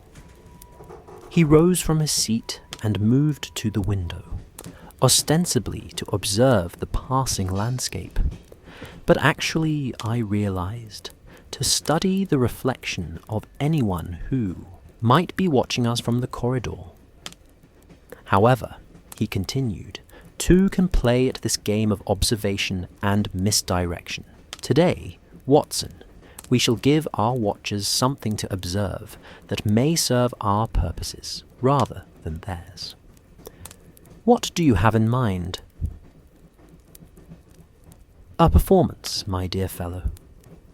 If they wish to know what Sherlock Holmes and Dr. Watson are thinking and planning, we shall provide them with information carefully selected to mislead them while advancing our own investigation. At his suggestion, we made our way to the dining car for luncheon, taking seats at a table that afforded us excellent views of our fellow passengers, while appearing to focus solely on our meal. The Orient Express's famous cuisine was, as always, superb, but I found myself paying more attention to the other diners than to my plate. Our watchers were indeed present. The man with the newspaper had been replaced by his female companion, who sat 3 tables away, pretending to read a volume of poetry while maintaining discreet observation of our activities. More interesting still was the behaviour of the other passengers, many of whom seemed unusually subdued, and spoke in voices too low to overhear. It was then that Holmes began his performance. "Watson," he said in a voice pitched to carry to nearby tables, "I have been reconsidering our assignment in Vienna. The more I study Professor Steinberg's communications, the more convinced I become that his acoustic archaeology project is centered on the old Habsburg palace." I stared at him in bewilderment, since we had received no such communications, and Professor Steinberg's very existence remained questionable. Holmes caught my eye and gave an almost imperceptible nod, indicating I should play along with whatever game he was conducting.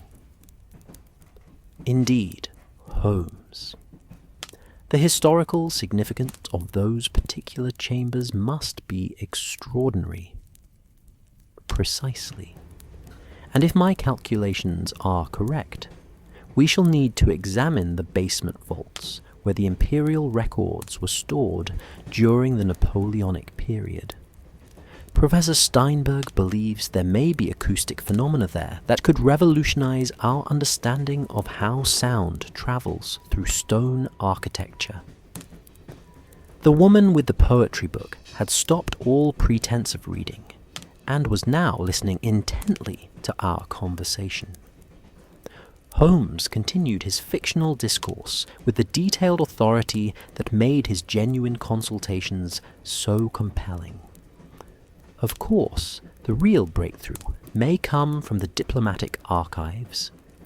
If the professor's theory is correct, sounds from conversations held in the main embassy chambers during the 1840s may still be somehow preserved in the building structure.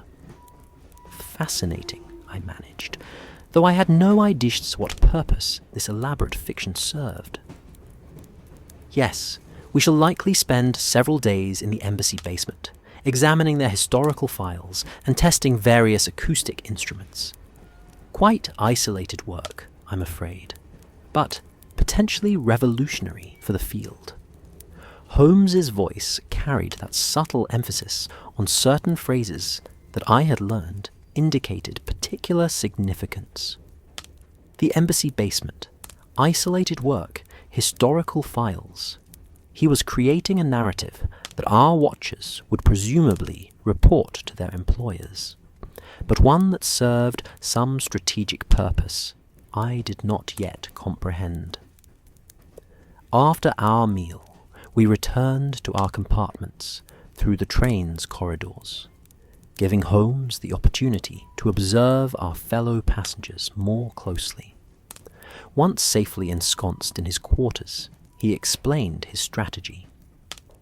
"Watson, if our watchers believe we intend to spend our time in Vienna examining embassy basements and historical archives, they may relax their vigilance regarding our actual investigation. Meanwhile, the specific details I mentioned should allow us to identify who among our fellow passengers is communicating with outside parties." How so?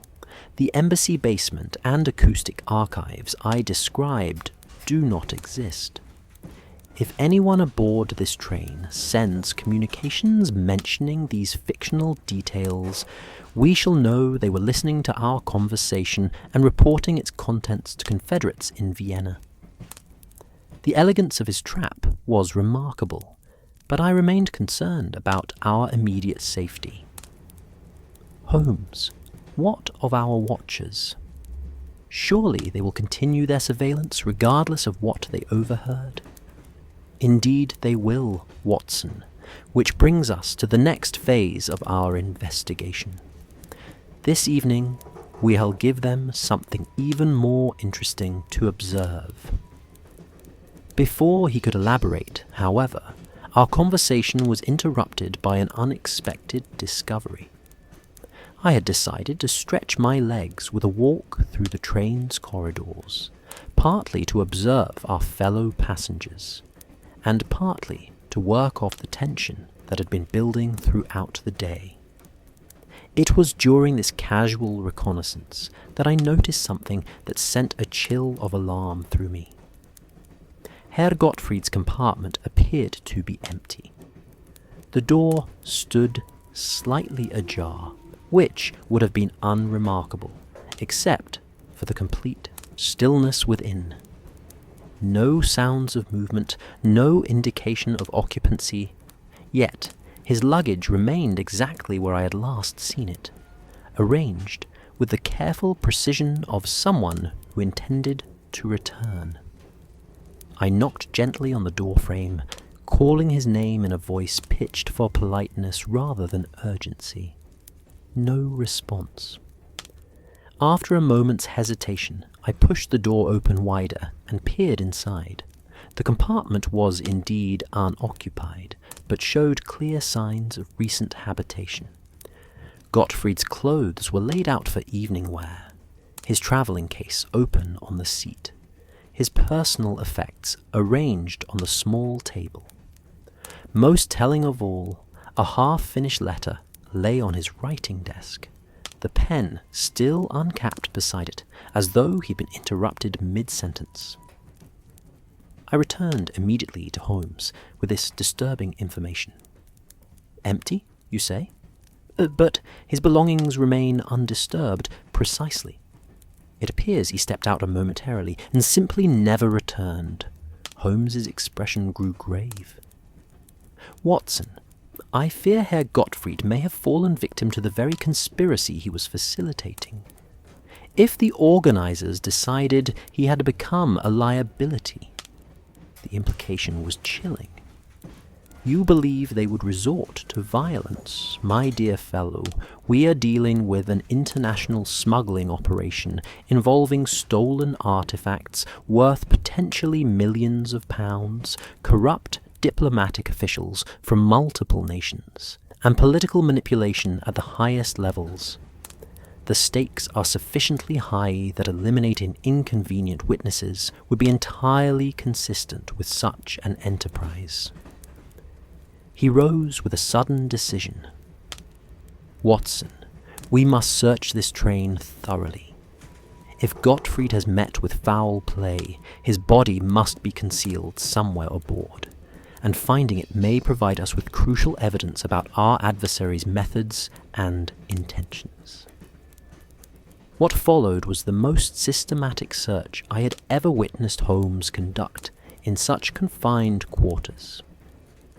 Beginning with the passenger carriages, we examined every compartment, storage area, and service space that could potentially conceal evidence of violent crime.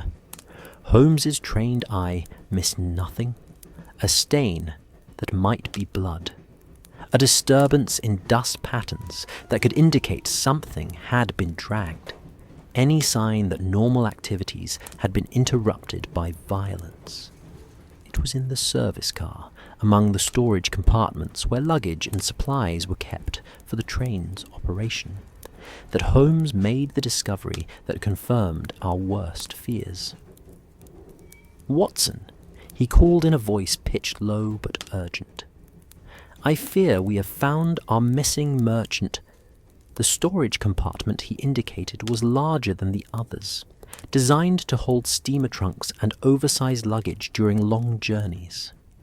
When Holmes opened it, the sight that greeted us was one I shall never forget, despite my medical experience with violent death. Herr Wilhelm Gottfried lay crumpled within the compartment, his body twisted in a way that spoke of hasty concealment rather than careful arrangement. His face bore the unmistakable signs of strangulation, the bulging eyes, the discolored complexion, the protruding tongue that marked death by asphyxiation. Good God, Holmes, murder, indeed, Watson, and recently committed. The body is still warm, which means this occurred within the last few hours. He knelt beside the compartment, studying the scene with the dispassionate thoroughness that marked his approach to violent crime. Note the position of the hands, the angle of the head, the complete absence of defensive wounds on the fingers or face. I forced myself to apply my medical training to the grisly scene. He was taken by surprise, then no opportunity to struggle or call for help. Precisely, someone he trusted approached close enough to apply fatal pressure to his throat before he could react. Holmes stood, his expression grim with the implications of what we had discovered. "Watson, this changes everything. We are no longer dealing with thieves and smugglers who rely on secrecy and misdirection. We are facing murderers who will kill to protect their conspiracy. Should we not alert the conductor, contact the authorities at the next station?" Holmes was silent for several moments, considering our options, with that methodical analysis he brought to all crucial decisions. When he finally spoke, his voice carried a quality of determination I recognized from our most dangerous cases. "Watson, consider our circumstances. We are aboard a train that has been systematically modified to facilitate criminal communications. Our fellow passengers include trained watchers who are monitoring our every move. Our conductor may be complicit in whatever scheme is unfolding. And now we have discovered that the conspirators are willing to commit murder to protect their operation. The full scope of our danger was becoming clear. You believe alerting the official authorities would be useless. Worse than useless, it would be suicidal. If Gottfried was killed because he knew too much or had become unreliable, what do you think would happen to two consulting detectives who have uncovered evidence of the entire conspiracy? As if summoned by his words, footsteps sounded in the corridor outside the service car. measured, deliberate steps that suggested someone approaching with purpose rather than casual intent. "Watson," Holmes whispered urgently, "we must leave immediately. If we are discovered here with Gottfried's body, our own life expectancy will become very brief indeed." We closed the storage compartment as quietly as possible and slipped from the service car through a different exit, making our way back to our own quarters through the train's less travelled corridors. Only when we were safely within Holmes's compartment with the door secured did we allow ourselves to discuss the full implications of our discovery. "Holmes, if they killed Gottfried, it can only be because they discovered his communications with us yesterday were compromising their operation." "Indeed, Watson. And if they are willing to murder one of their own confederates to maintain security, they will certainly not hesitate to eliminate 2 meddling detectives who have stumbled upon their secrets." The thought that we had progressed from being unwitting pawns to active threats in the space of a single day was deeply sobering. "What do you propose we do?" "We have perhaps 12 hours before this train reaches Vienna, Watson. In that time, we must gather sufficient evidence to expose this conspiracy while avoiding the fate that befell poor Gottfried."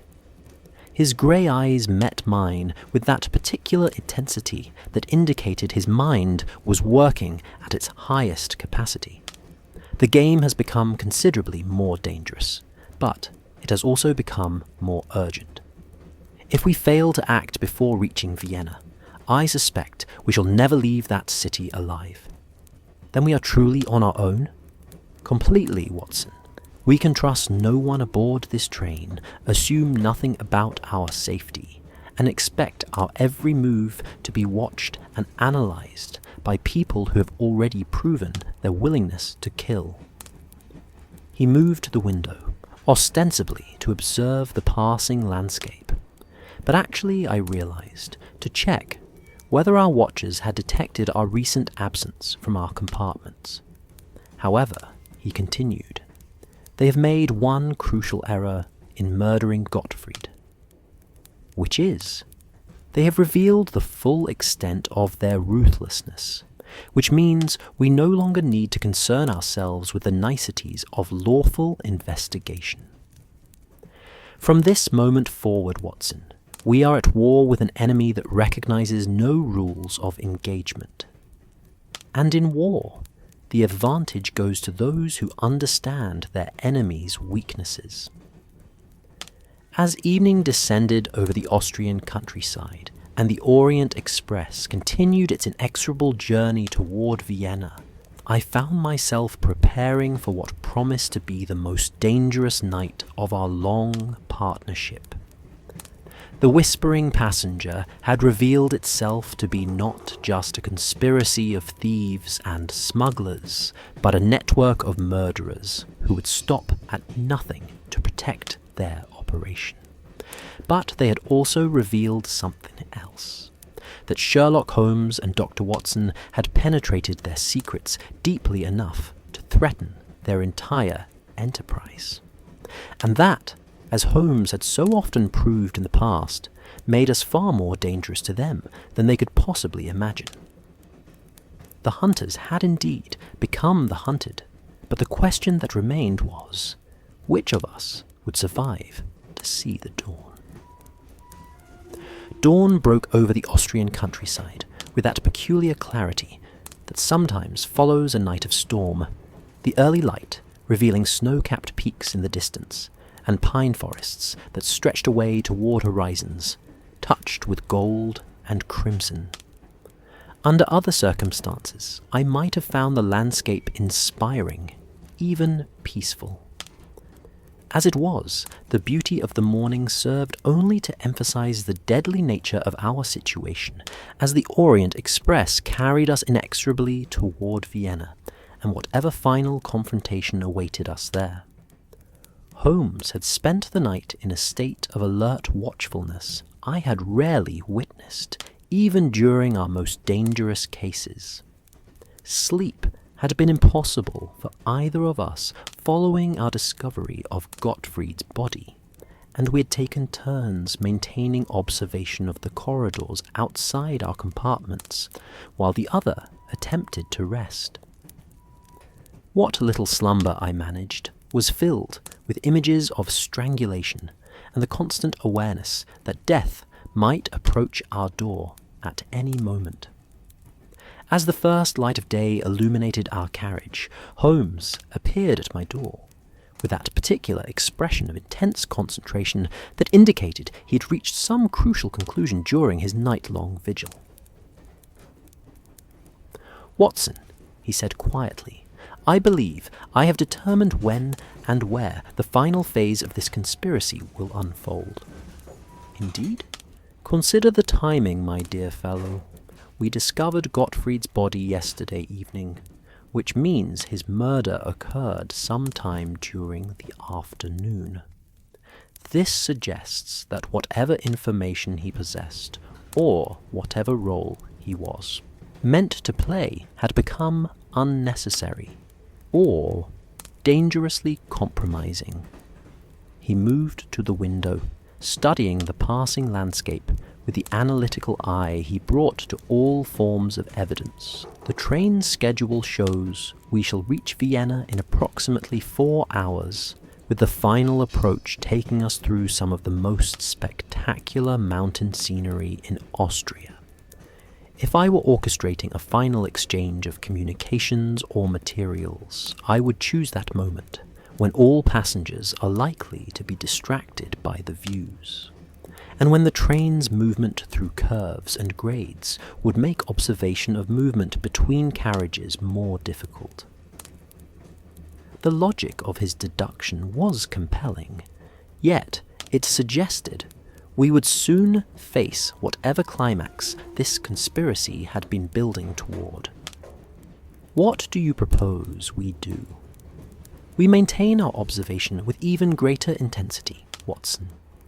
If my analysis is correct, the next few hours will see the culmination of everything we have witnessed: the coded messages, the diplomatic pouches, the systematic communication through acoustic channels. And when that moment comes, we must be prepared to act decisively." As if summoned by his words, a movement in the corridor outside caught my attention. Through the gap in our partially closed door, I glimpsed a familiar figure moving past with obvious stealth. The man in the dark overcoat, who had been watching us since Belgium, now moving through the train with purposeful urgency rather than casual observation. "Holmes," I whispered, "our watcher is active." He joined me at the door, peering through the narrow opening to observe the man's progress through the carriage. What we witnessed confirmed his prediction about the conspiracy's final phase. The man moved with the careful precision of someone following a predetermined plan, stopping at specific compartments for brief exchanges with occupants we could not see, then continuing forward toward the train's front carriages. Most tellingly, he carried a small leather satchel that he handled with extraordinary care, suggesting it contained materials of considerable importance. "Watson, I believe we are witnessing the collection phase of their operation. That satchel likely contains the final communications, or possibly even the stolen artifacts themselves, being gathered from various confederates for delivery in Vienna. Should we follow him?" "Indeed we should, but with extreme caution. If they killed Gottfried to prevent compromising revelations, they will not hesitate to eliminate anyone who threatens their final success." Holmes gathered his coat and hat with swift efficiency, but I noticed he also palmed a small but heavy object from his travelling case. one of those ingenious devices he occasionally carried for situations requiring more than intellectual prowess. We followed our quarry through the train's corridors at a careful distance, maintaining visual contact while avoiding the appearance of deliberate pursuit. The man's route took him steadily forward through the carriages, pausing occasionally for those mysterious exchanges, but never remaining stationary long enough for us to observe the details of his transactions. It was as we passed through the dining car, now empty in the early morning hour, that Holmes made a discovery that caused him to stop abruptly. Watson observed the table by the far window, the one where the woman with the poetry book was sitting yesterday. I followed his gaze and saw what had captured his attention. On the white tablecloth, nearly invisible unless one knew what to look for, were several small dark stains that could have spilled wine or coffee. But their pattern and the way they had dried suggested something altogether more sinister. "Blood," I whispered. "I fear so, and recently deposited, based on the colour and consistency." Holmes moved closer to examine the stains with that careful attention he brought to all forms of physical evidence. "Watson, I believe our mysterious watcher may have been involved in more than surveillance yesterday evening." The implications were chilling. If violence had occurred in the dining car, it meant the conspirators were prepared to kill not just in hidden storage areas, but in the public spaces of the train itself. "Holmes, we must be extremely careful. If they've already committed multiple murders." "Precisely, Watson. But their willingness to use violence also suggests desperation. They know their conspiracy has been penetrated, and they are taking increasingly dangerous risks to complete their mission. Our target had reached the forward section of the train, moving into the first-class carriages, where the most exclusive accommodations were located. Holmes and I maintained our pursuit, but the narrower corridors and fewer hiding places made concealment more difficult. It was as we approached the junction between carriages that events took a sudden and dramatic turn. The Orient Express had begun its approach to the Alpine foothills, the track winding through increasingly spectacular terrain as it climbed toward the mountain passes that would carry us down into the Vienna basin. The train's motion had become more pronounced, swaying gently as it negotiated the curves and grades of this challenging section of the route. Our quarry had paused at the junction between two carriages, apparently waiting for something or someone. Through the window of the connecting vestibule, I could see him checking his pocket watch with obvious impatience, his leather satchel clutched tightly against his chest. Holmes signalled for me to remain hidden while he moved closer to observe whatever exchange was about to take place. I watched anxiously as he crept forward, using the train's motion to mask his approach, until he was positioned where he could see and hear whatever transpired. What happened next unfolded with the sudden violence that marks the transition from careful planning to desperate action. The man Holmes was observing suddenly spun around, his face contorting with alarm, as he realized he had been discovered. For a moment, the two men faced each other across the narrow vestibule between carriages, the morning sunlight streaming through the windows to illuminate what could only be described as a moment of mutual recognition and threat assessment. "Mr. Sherlock Holmes," the man said in accented English, his voice carrying a mixture of resignation and menace. I had hoped we might complete our journey without this confrontation. Count Volkov, I presume?" Holmes replied, his tone perfectly calm, despite the obvious danger of the situation. "Your reputation in diplomatic circles is well known, though I suspect your current activities have little to do with legitimate embassy business." Volkov, for the man's reaction confirmed Holmes's identification, smiled grimly. "You have been more perceptive than we anticipated, Mr. Holmes. Unfortunately, your perception has made you a considerable inconvenience, as has your decision to murder Herr Gottfried. That was a tactical error that revealed far more about your operation than you intended. Gottfried became unreliable.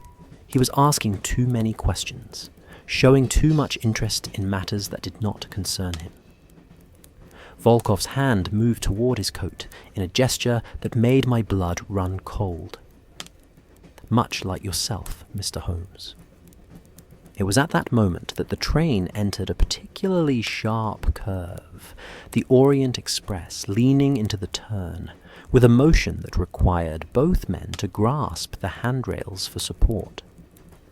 In that instant of mutual distraction, Holmes acted with the decisiveness that had saved our lives so many times before. Rather than retreating to safety, he lunged forward, grasping for the leather satchel that Volkov carried. The Russian diplomat's surprise at this aggressive move provided Holmes with a crucial moment of advantage, allowing him to secure a grip on the satchel's handle, even as Volkov attempted to draw what I now realized was a concealed weapon. What followed was a struggle unlike any I had witnessed in all our years of partnership. The two men grappled in the narrow space between carriages, their battle complicated by the train's motion and the deadly proximity of the coupling mechanism that connected the cars. Through the windows, I could see the Austrian landscape rushing past at tremendous speed, the mountain slopes dropping away into valleys that seemed impossibly distant below. Volkov proved to be a formidable opponent, his diplomatic training apparently having included instruction in personal combat. He fought with systematic ruthlessness, attempting to force Holmes toward the outer door of the vestibule, while maintaining his grip on both the satchel and his partially drawn weapon. "You understand nothing," he snarled as they struggled. "This operation is larger than your British minds can comprehend. The artifacts we transport will reshape the balance of power across Europe." Holmes's response was characteristic. Instead of wasting breath on argument, he used Volkov's moment of speech to shift his grip and apply leverage that sent the Russian diplomat staggering against the carriage wall. "Watson," Holmes called urgently. "Alert the conductor. Bring assistance immediately." But even as I turned to comply with his request, I realized that the situation had reached a critical point. Volkov had freed his weapon, a small but deadly-looking revolver, and was attempting to bring it to bear on Holmes while still maintaining control of the satchel. The train entered another sharp curve, this one banking steeply as we approached what appeared to be a mountain bridge spanning a deep gorge. The Orient Express's motion became more pronounced, throwing both combatants against the walls of the narrow vestibule, with force that would have stunned lesser men. It was in that moment of confusion that Holmes made what I initially thought was a desperate mistake. Instead of seeking safety, he deliberately opened the outer door of the vestibule, exposing both himself and Volkov to the rushing wind and the terrifying proximity of the mountain landscape racing past. "You wish the satchel so badly," Holmes shouted over the noise of wind and rails. "Then come and take it." What he had done, I realized, with a mixture of admiration and terror, was to shift the terms of their struggle to terrain, where his superior knowledge of physics and leverage would provide the advantage. On the narrow external platform between carriages, with the wind and motion of the train creating additional challenges, the outcome would depend not on weapons or diplomatic training, but on intelligence, adaptability, and sheer determination. Volkov, perhaps realizing that his position was no longer as secure as it had seemed, attempted to back away from the open door. But Holmes's grip on the satchel prevented his retreat, and the Russian found himself pulled inexorably toward the external platform, where the morning air roared around the train's passage through the mountains. The evidence in this satchel Holmes called over the wind and will expose your entire conspiracy. Release it now, and you may yet escape with your life. Never. Volkov's response was partially lost in the noise, but his intention was clear as he raised his revolver, despite the difficulty of aiming accurately in such conditions. It was at that crucial moment that I arrived with the train's conductor and 2 porters, all of whom had responded to my urgent appeals for assistance, despite their obvious bewilderment at being asked to intervene in what appeared to be a diplomatic incident. The sight that greeted us was one I shall never forget. Holmes and Count Volkov locked in deadly combat on the narrow platform between carriages, the Austrian mountains rushing past at lethal speed, both men fighting for control of a leather satchel while a loaded revolver waved dangerously between them. "Gentlemen!" the conductor called in horror. "Return to the carriage immediately. This is extremely dangerous." But his words were lost in the wind and the intensity of the struggle. Volkov, perhaps realizing that the arrival of witnesses had sealed his fate regardless of the outcome of his fight with Holmes, made what could only be described as a final, desperate gambit. Rather than continuing to struggle for the satchel, he attempted to hurl both himself and Holmes from the platform entirely, apparently reasoning that if he could not complete his mission, he could at least ensure that the evidence of his conspiracy would die with them both. It was then that Holmes demonstrated why his reputation for quick thinking under pressure was so richly deserved. As Volkov lunged toward him with suicidal intent, Holmes used the man's own momentum to spin him around, simultaneously wrenching the satchel free and grasping the platform railing with his free hand. The result was that Count Volkov found himself dangling from the side of the Orient Express, held only by Holmes's grip on his coat, while the satchel containing the conspiracy's evidence remained safely in British hands. "Pull him up!" I shouted to the conductor and porters, who finally grasped the true nature of the situation and moved to assist. With considerable effort and no small amount of risk, we managed to haul the Russian diplomat back onto the platform and secure him within the carriage vestibule. Volkov was unconscious from shock and exhaustion, his revolver lost somewhere in the Austrian countryside, but alive and available to provide whatever information might be extracted from him. Holmes stood in the doorway, breathing heavily from his exertions, but triumphant, the leather satchel clutched securely in his hands. "Watson," he said with that familiar mixture of satisfaction and exhaustion that marked the conclusion of our most challenging cases, "I believe we have successfully disrupted the whispering passenger conspiracy. Whatever secrets this satchel contains should provide ample evidence to expose the entire network of corruption and theft."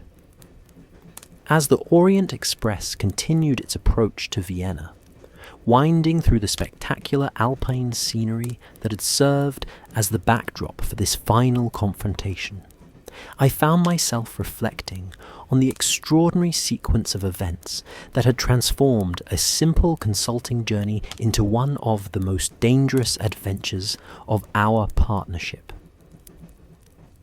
The whispering passenger had proved to be not a single individual, but an entire conspiracy of international scope and murderous intent. Yet, Holmes's methods of observation, deduction, and decisive action had once again proved superior to even the most carefully planned criminal enterprise. The leather satchel would indeed contain the evidence needed to expose the conspiracy in all its ramifications. But more than that, it represented proof that no criminal organization, however sophisticated or well-connected, could ultimately prevail against the application of genuine intelligence guided by unwavering moral purpose.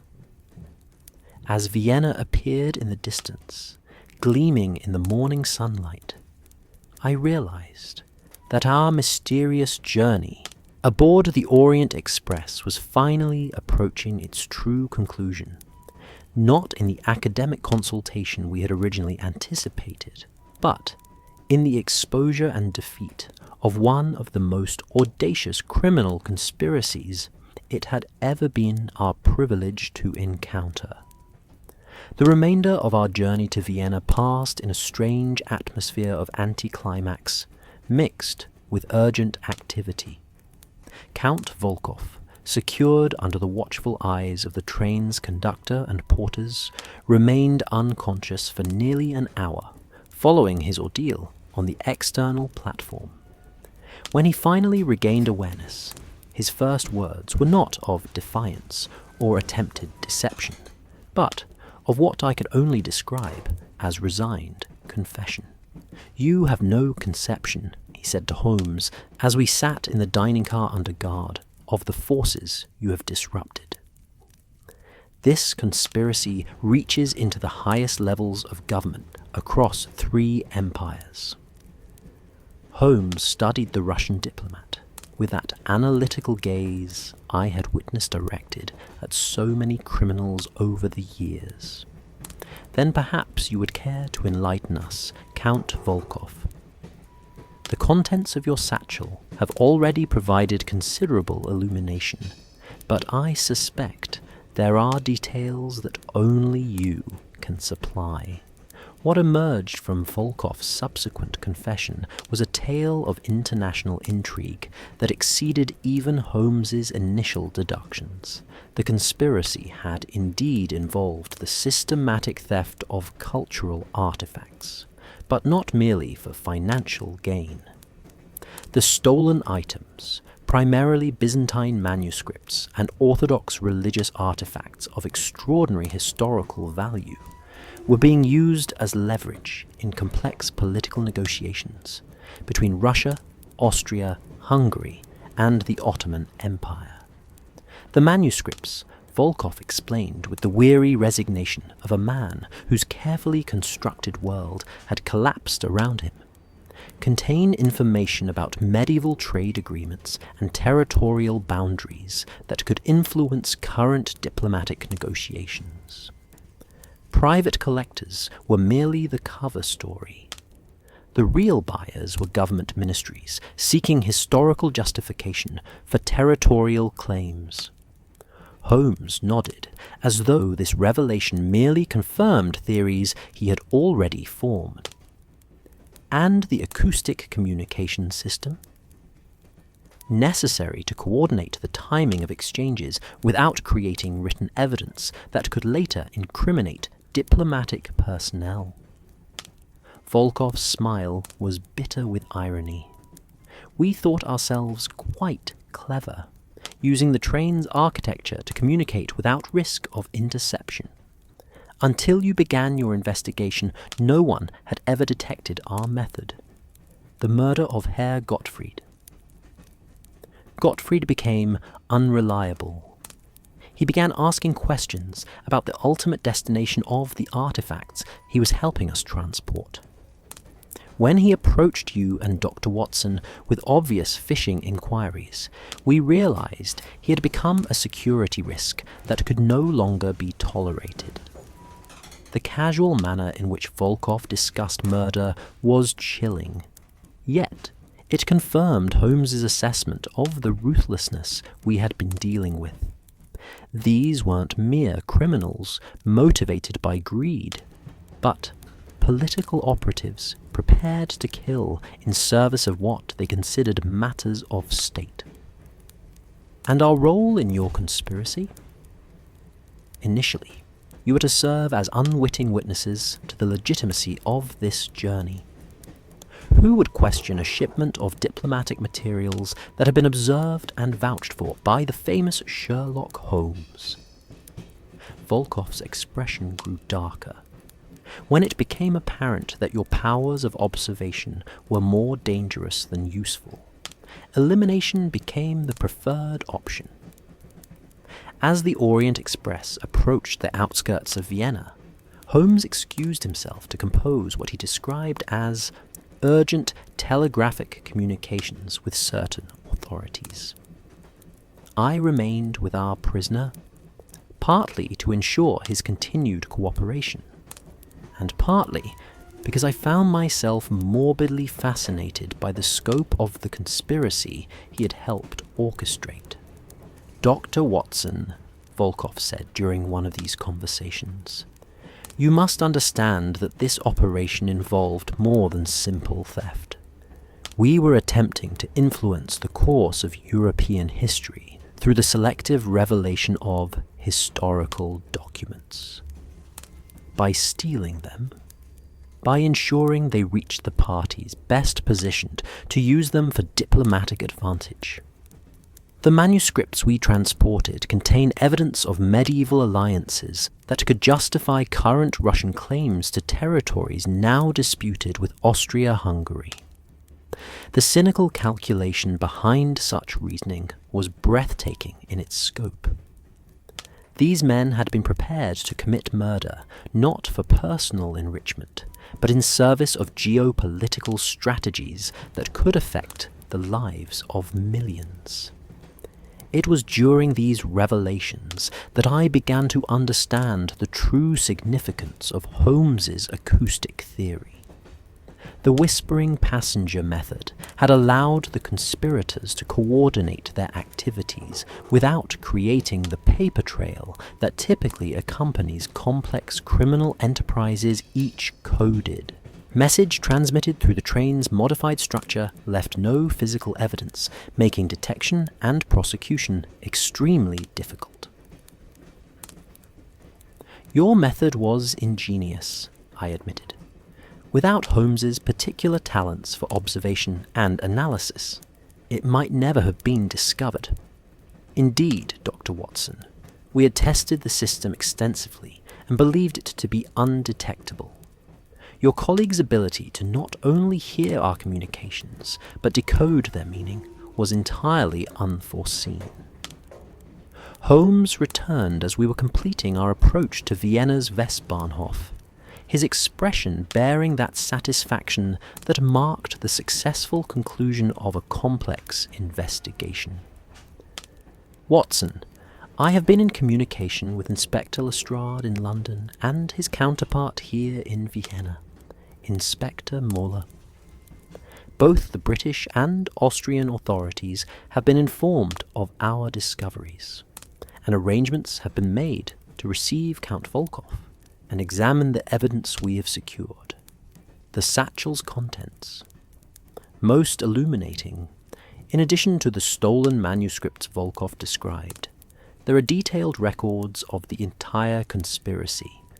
Names, dates, financial arrangements, even architectural plans for the acoustic modifications made to various railway carriages on different routes.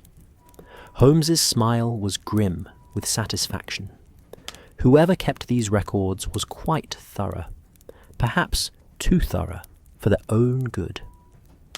As the Orient Express glided into Vienna's magnificent railway station with the smooth precision that had marked our entire journey, I found myself reflecting on the extraordinary contrast between the luxury and elegance of our transportation and the deadly conspiracy that had travelled alongside us. The platform bustled with the typical activity of a major European terminus. Porters hurrying with luggage, passengers embracing their arrivals, vendors selling newspapers and refreshments. Yet, I now knew that beneath this facade of civilized travel, currents of international intrigue flowed along the railway lines like some invisible river of secrets and corruption. Holmes had been correct in his assessment that the modern world of the 1890s had created new opportunities for both legitimate commerce and criminal enterprise. The railways that connected the great cities of Europe also connected the criminals and conspirators who sought to exploit the system for their own purposes. It was as we stood on the platform, awaiting the arrival of the Austrian authorities, that Inspector Müller appeared with a contingent of uniformed officers. He was a competent-looking man of middle years, his bearing suggesting the methodical thoroughness I had come to associate with Germanic law enforcement. Herr Holmes, I am Inspector Müller. I have received most interesting telegraphic communications from London regarding your discoveries aboard this train. Holmes presented both Count Volkoff and the leather satchel with characteristic efficiency, providing a concise summary of our investigation and the evidence we had secured. Müller listened with obvious fascination, occasionally interjecting questions that demonstrated his appreciation for the complexity of what we had uncovered. Most remarkable, Herr Holmes. We have been investigating irregularities in diplomatic shipments for several months, but without success in identifying the specific methods being employed. You may find the contents of that satchel provide considerable assistance in expanding your investigation. I suspect Count Volkoff's confession will reveal additional conspirators currently operating in Vienna. Indeed, as we watched from the platform, 3 more arrests were made among the passengers disembarking from the Orient Express. Müller's officers moved with the coordinated precision of a carefully planned operation, suggesting that Holmes's telegraphic communications had provided specific intelligence about additional members of the conspiracy. Among those arrested was a man I recognized as one of the embassy officials who had been aboard the train, though in such an unofficial capacity that his presence had never been officially acknowledged. Watching him being led away in custody, I realized how thoroughly the conspiracy had penetrated legitimate diplomatic channels. Watson, Holmes said as we observed these proceedings, I believe we can consider the Whispering Passenger conspiracy thoroughly exposed and defeated. Indeed, Holmes. Though I confess myself amazed at the scope and audacity of what we uncovered, as am I, Watson, yet it serves as a reminder that in our modern age of rapid communication and international commerce, criminal enterprises will inevitably adapt to exploit the same technologies and systems that facilitate legitimate activities. As the immediate excitement of arrests and evidence collection subsided, Holmes and I found ourselves standing alone on the platform, our mysterious journey finally completed in a manner neither of us could have anticipated when we departed Victoria Station several days ago. Holmes, I said as we gathered our belongings, what became of our supposed consultation with Professor Steinberg? His laugh was genuinely amused. Watson, I suspect Professor Steinberg exists only in the imagination of whoever arranged our invitation to this journey. The acoustic archaeology consultation was merely the pretext needed to play us aboard the Orient Express at the precise time when our presence would serve their purposes. Then we came all this way for nothing? On the contrary, my dear fellow, we have successfully disrupted an international conspiracy, secured the arrest of multiple criminals, recovered stolen cultural artifacts of considerable historical importance, and prevented what could have been a significant manipulation of European diplomatic relations. He paused, surveying the magnificent architecture of Vienna's railway station with that appreciative eye he brought to all forms of human achievement. Besides, Watson, when has a journey in your company ever failed to provide adequate compensation for whatever inconveniences we may have endured? 16th October, 1895. As I conclude this account of what I have come to think of as the whispering passenger case, I find myself drawn to reflect on the broader implications of our extraordinary journey aboard the Orient Express. What began as mysterious voices in an empty railway carriage evolved into evidence of an international conspiracy that reached into the highest levels of European diplomacy. Holmes's initial theory that the voices were supernatural phenomena gave way to the recognition that they were entirely human in origin, though employing methods of communication that bordered on the ingenious. The whispering passenger proved to be not a single individual, but an entire network of conspirators who had discovered how to use the architecture of luxury railway carriages as a medium for undetectable communication. Their method was so subtle, so perfectly adapted to the environment in which it operated, that it might never have been discovered had it not been for Holmes's extraordinary powers of observation and analysis. Yet, perhaps the most disturbing aspect of the entire affair was the realization that the romance and elegance of modern railway travel, the Orient Express in particular, provided perfect cover for criminal enterprises of considerable sophistication. The very luxury that made such journeys appealing to legitimate travelers also created an environment where suspicious activities could be conducted without attracting unwanted attention.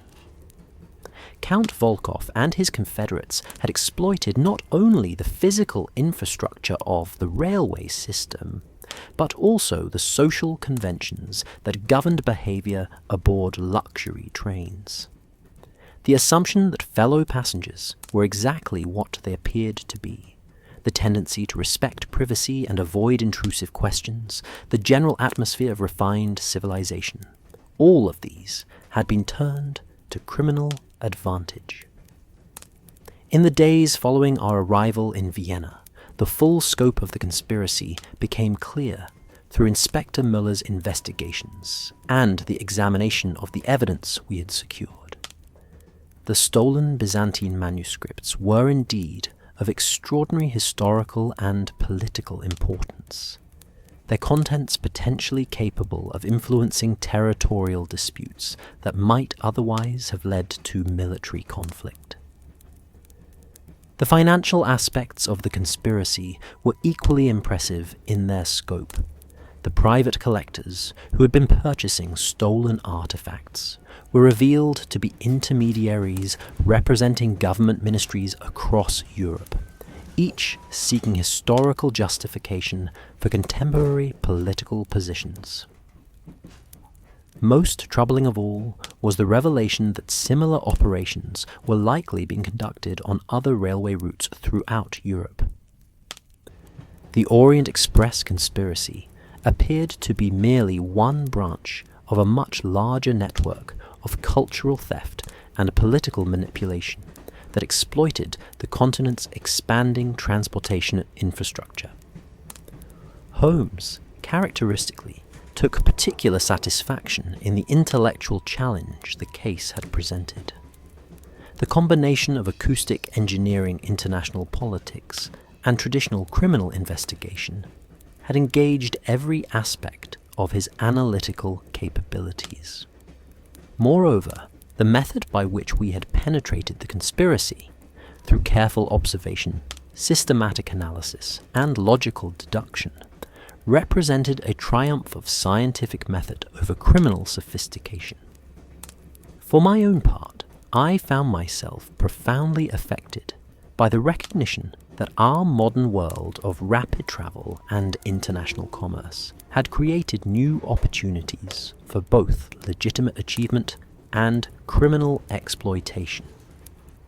The railways that connected the great cities of Europe, facilitating trade, tourism, and cultural exchange, also served as conduits for the darker currents of human ambition and greed.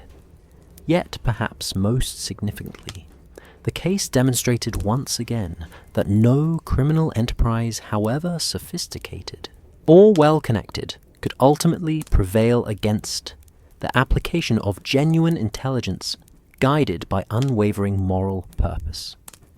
Holmes's methods, observation, analysis, deduction, and decisive action had proved superior to all the resources and official connections at the conspirators' disposal. As I write these words in the comfortable study of our Baker Street lodgings, safely returned from our continental adventure, I find myself listening with new awareness to the sounds of London's streets below. Every carriage that passes, every footstep in the corridor, every voice in the distance, now carries the potential for mystery and revelation. Holmes, I notice, has developed a similar heightened sensitivity to the auditory environment around us. Often, I find him pausing in his activities to listen intently to sounds that would previously have passed without notice. The whispering passenger case has taught us both that in our modern world, secrets travel alongside legitimate passengers on every form of transport, and that the trained ear can detect conspiracies in the most innocent of settings. The Orient Express continues its regular service between London and Vienna, its luxury and elegance undiminished by the criminal activities it once unknowingly harboured. New passengers board each week, seeking the comfort and adventure of continental travel, most of them entirely unaware that their magnificent train once served as the mobile headquarters for one of the most audacious criminal conspiracies in European history. But Holmes remains alert to the possibility that other such conspiracies may be operating even now, using methods we have not yet discovered, exploiting systems we have not yet penetrated. The modern world of 1890s Europe, with its rapid communications, international commerce, and unprecedented mobility, has created opportunities for both remarkable achievement and remarkable crime. And somewhere on the railways of Europe, new mysteries are undoubtedly developing, new conspiracies taking shape, new crimes being planned by individuals who believe themselves beyond the reach of detection or justice. They are wrong, of course. As long as Sherlock Holmes remains alert to the sounds of our changing world, as long as his methods of observation and deduction continue to evolve in response to criminal innovation, no conspiracy will remain hidden forever, and no criminal enterprise will prove too sophisticated to be defeated by the application of intelligence, courage, and unwavering dedication to justice. The whispering passenger taught us that in the modern world, even the most innocent sounds may carry secrets, and even the most elegant surroundings may harbour deadly conspiracies. But It also taught us that the human capacity for reason and moral action remains superior to the most elaborate criminal schemes. And that, I believe, is a lesson worth remembering as we face whatever new mysteries the future may bring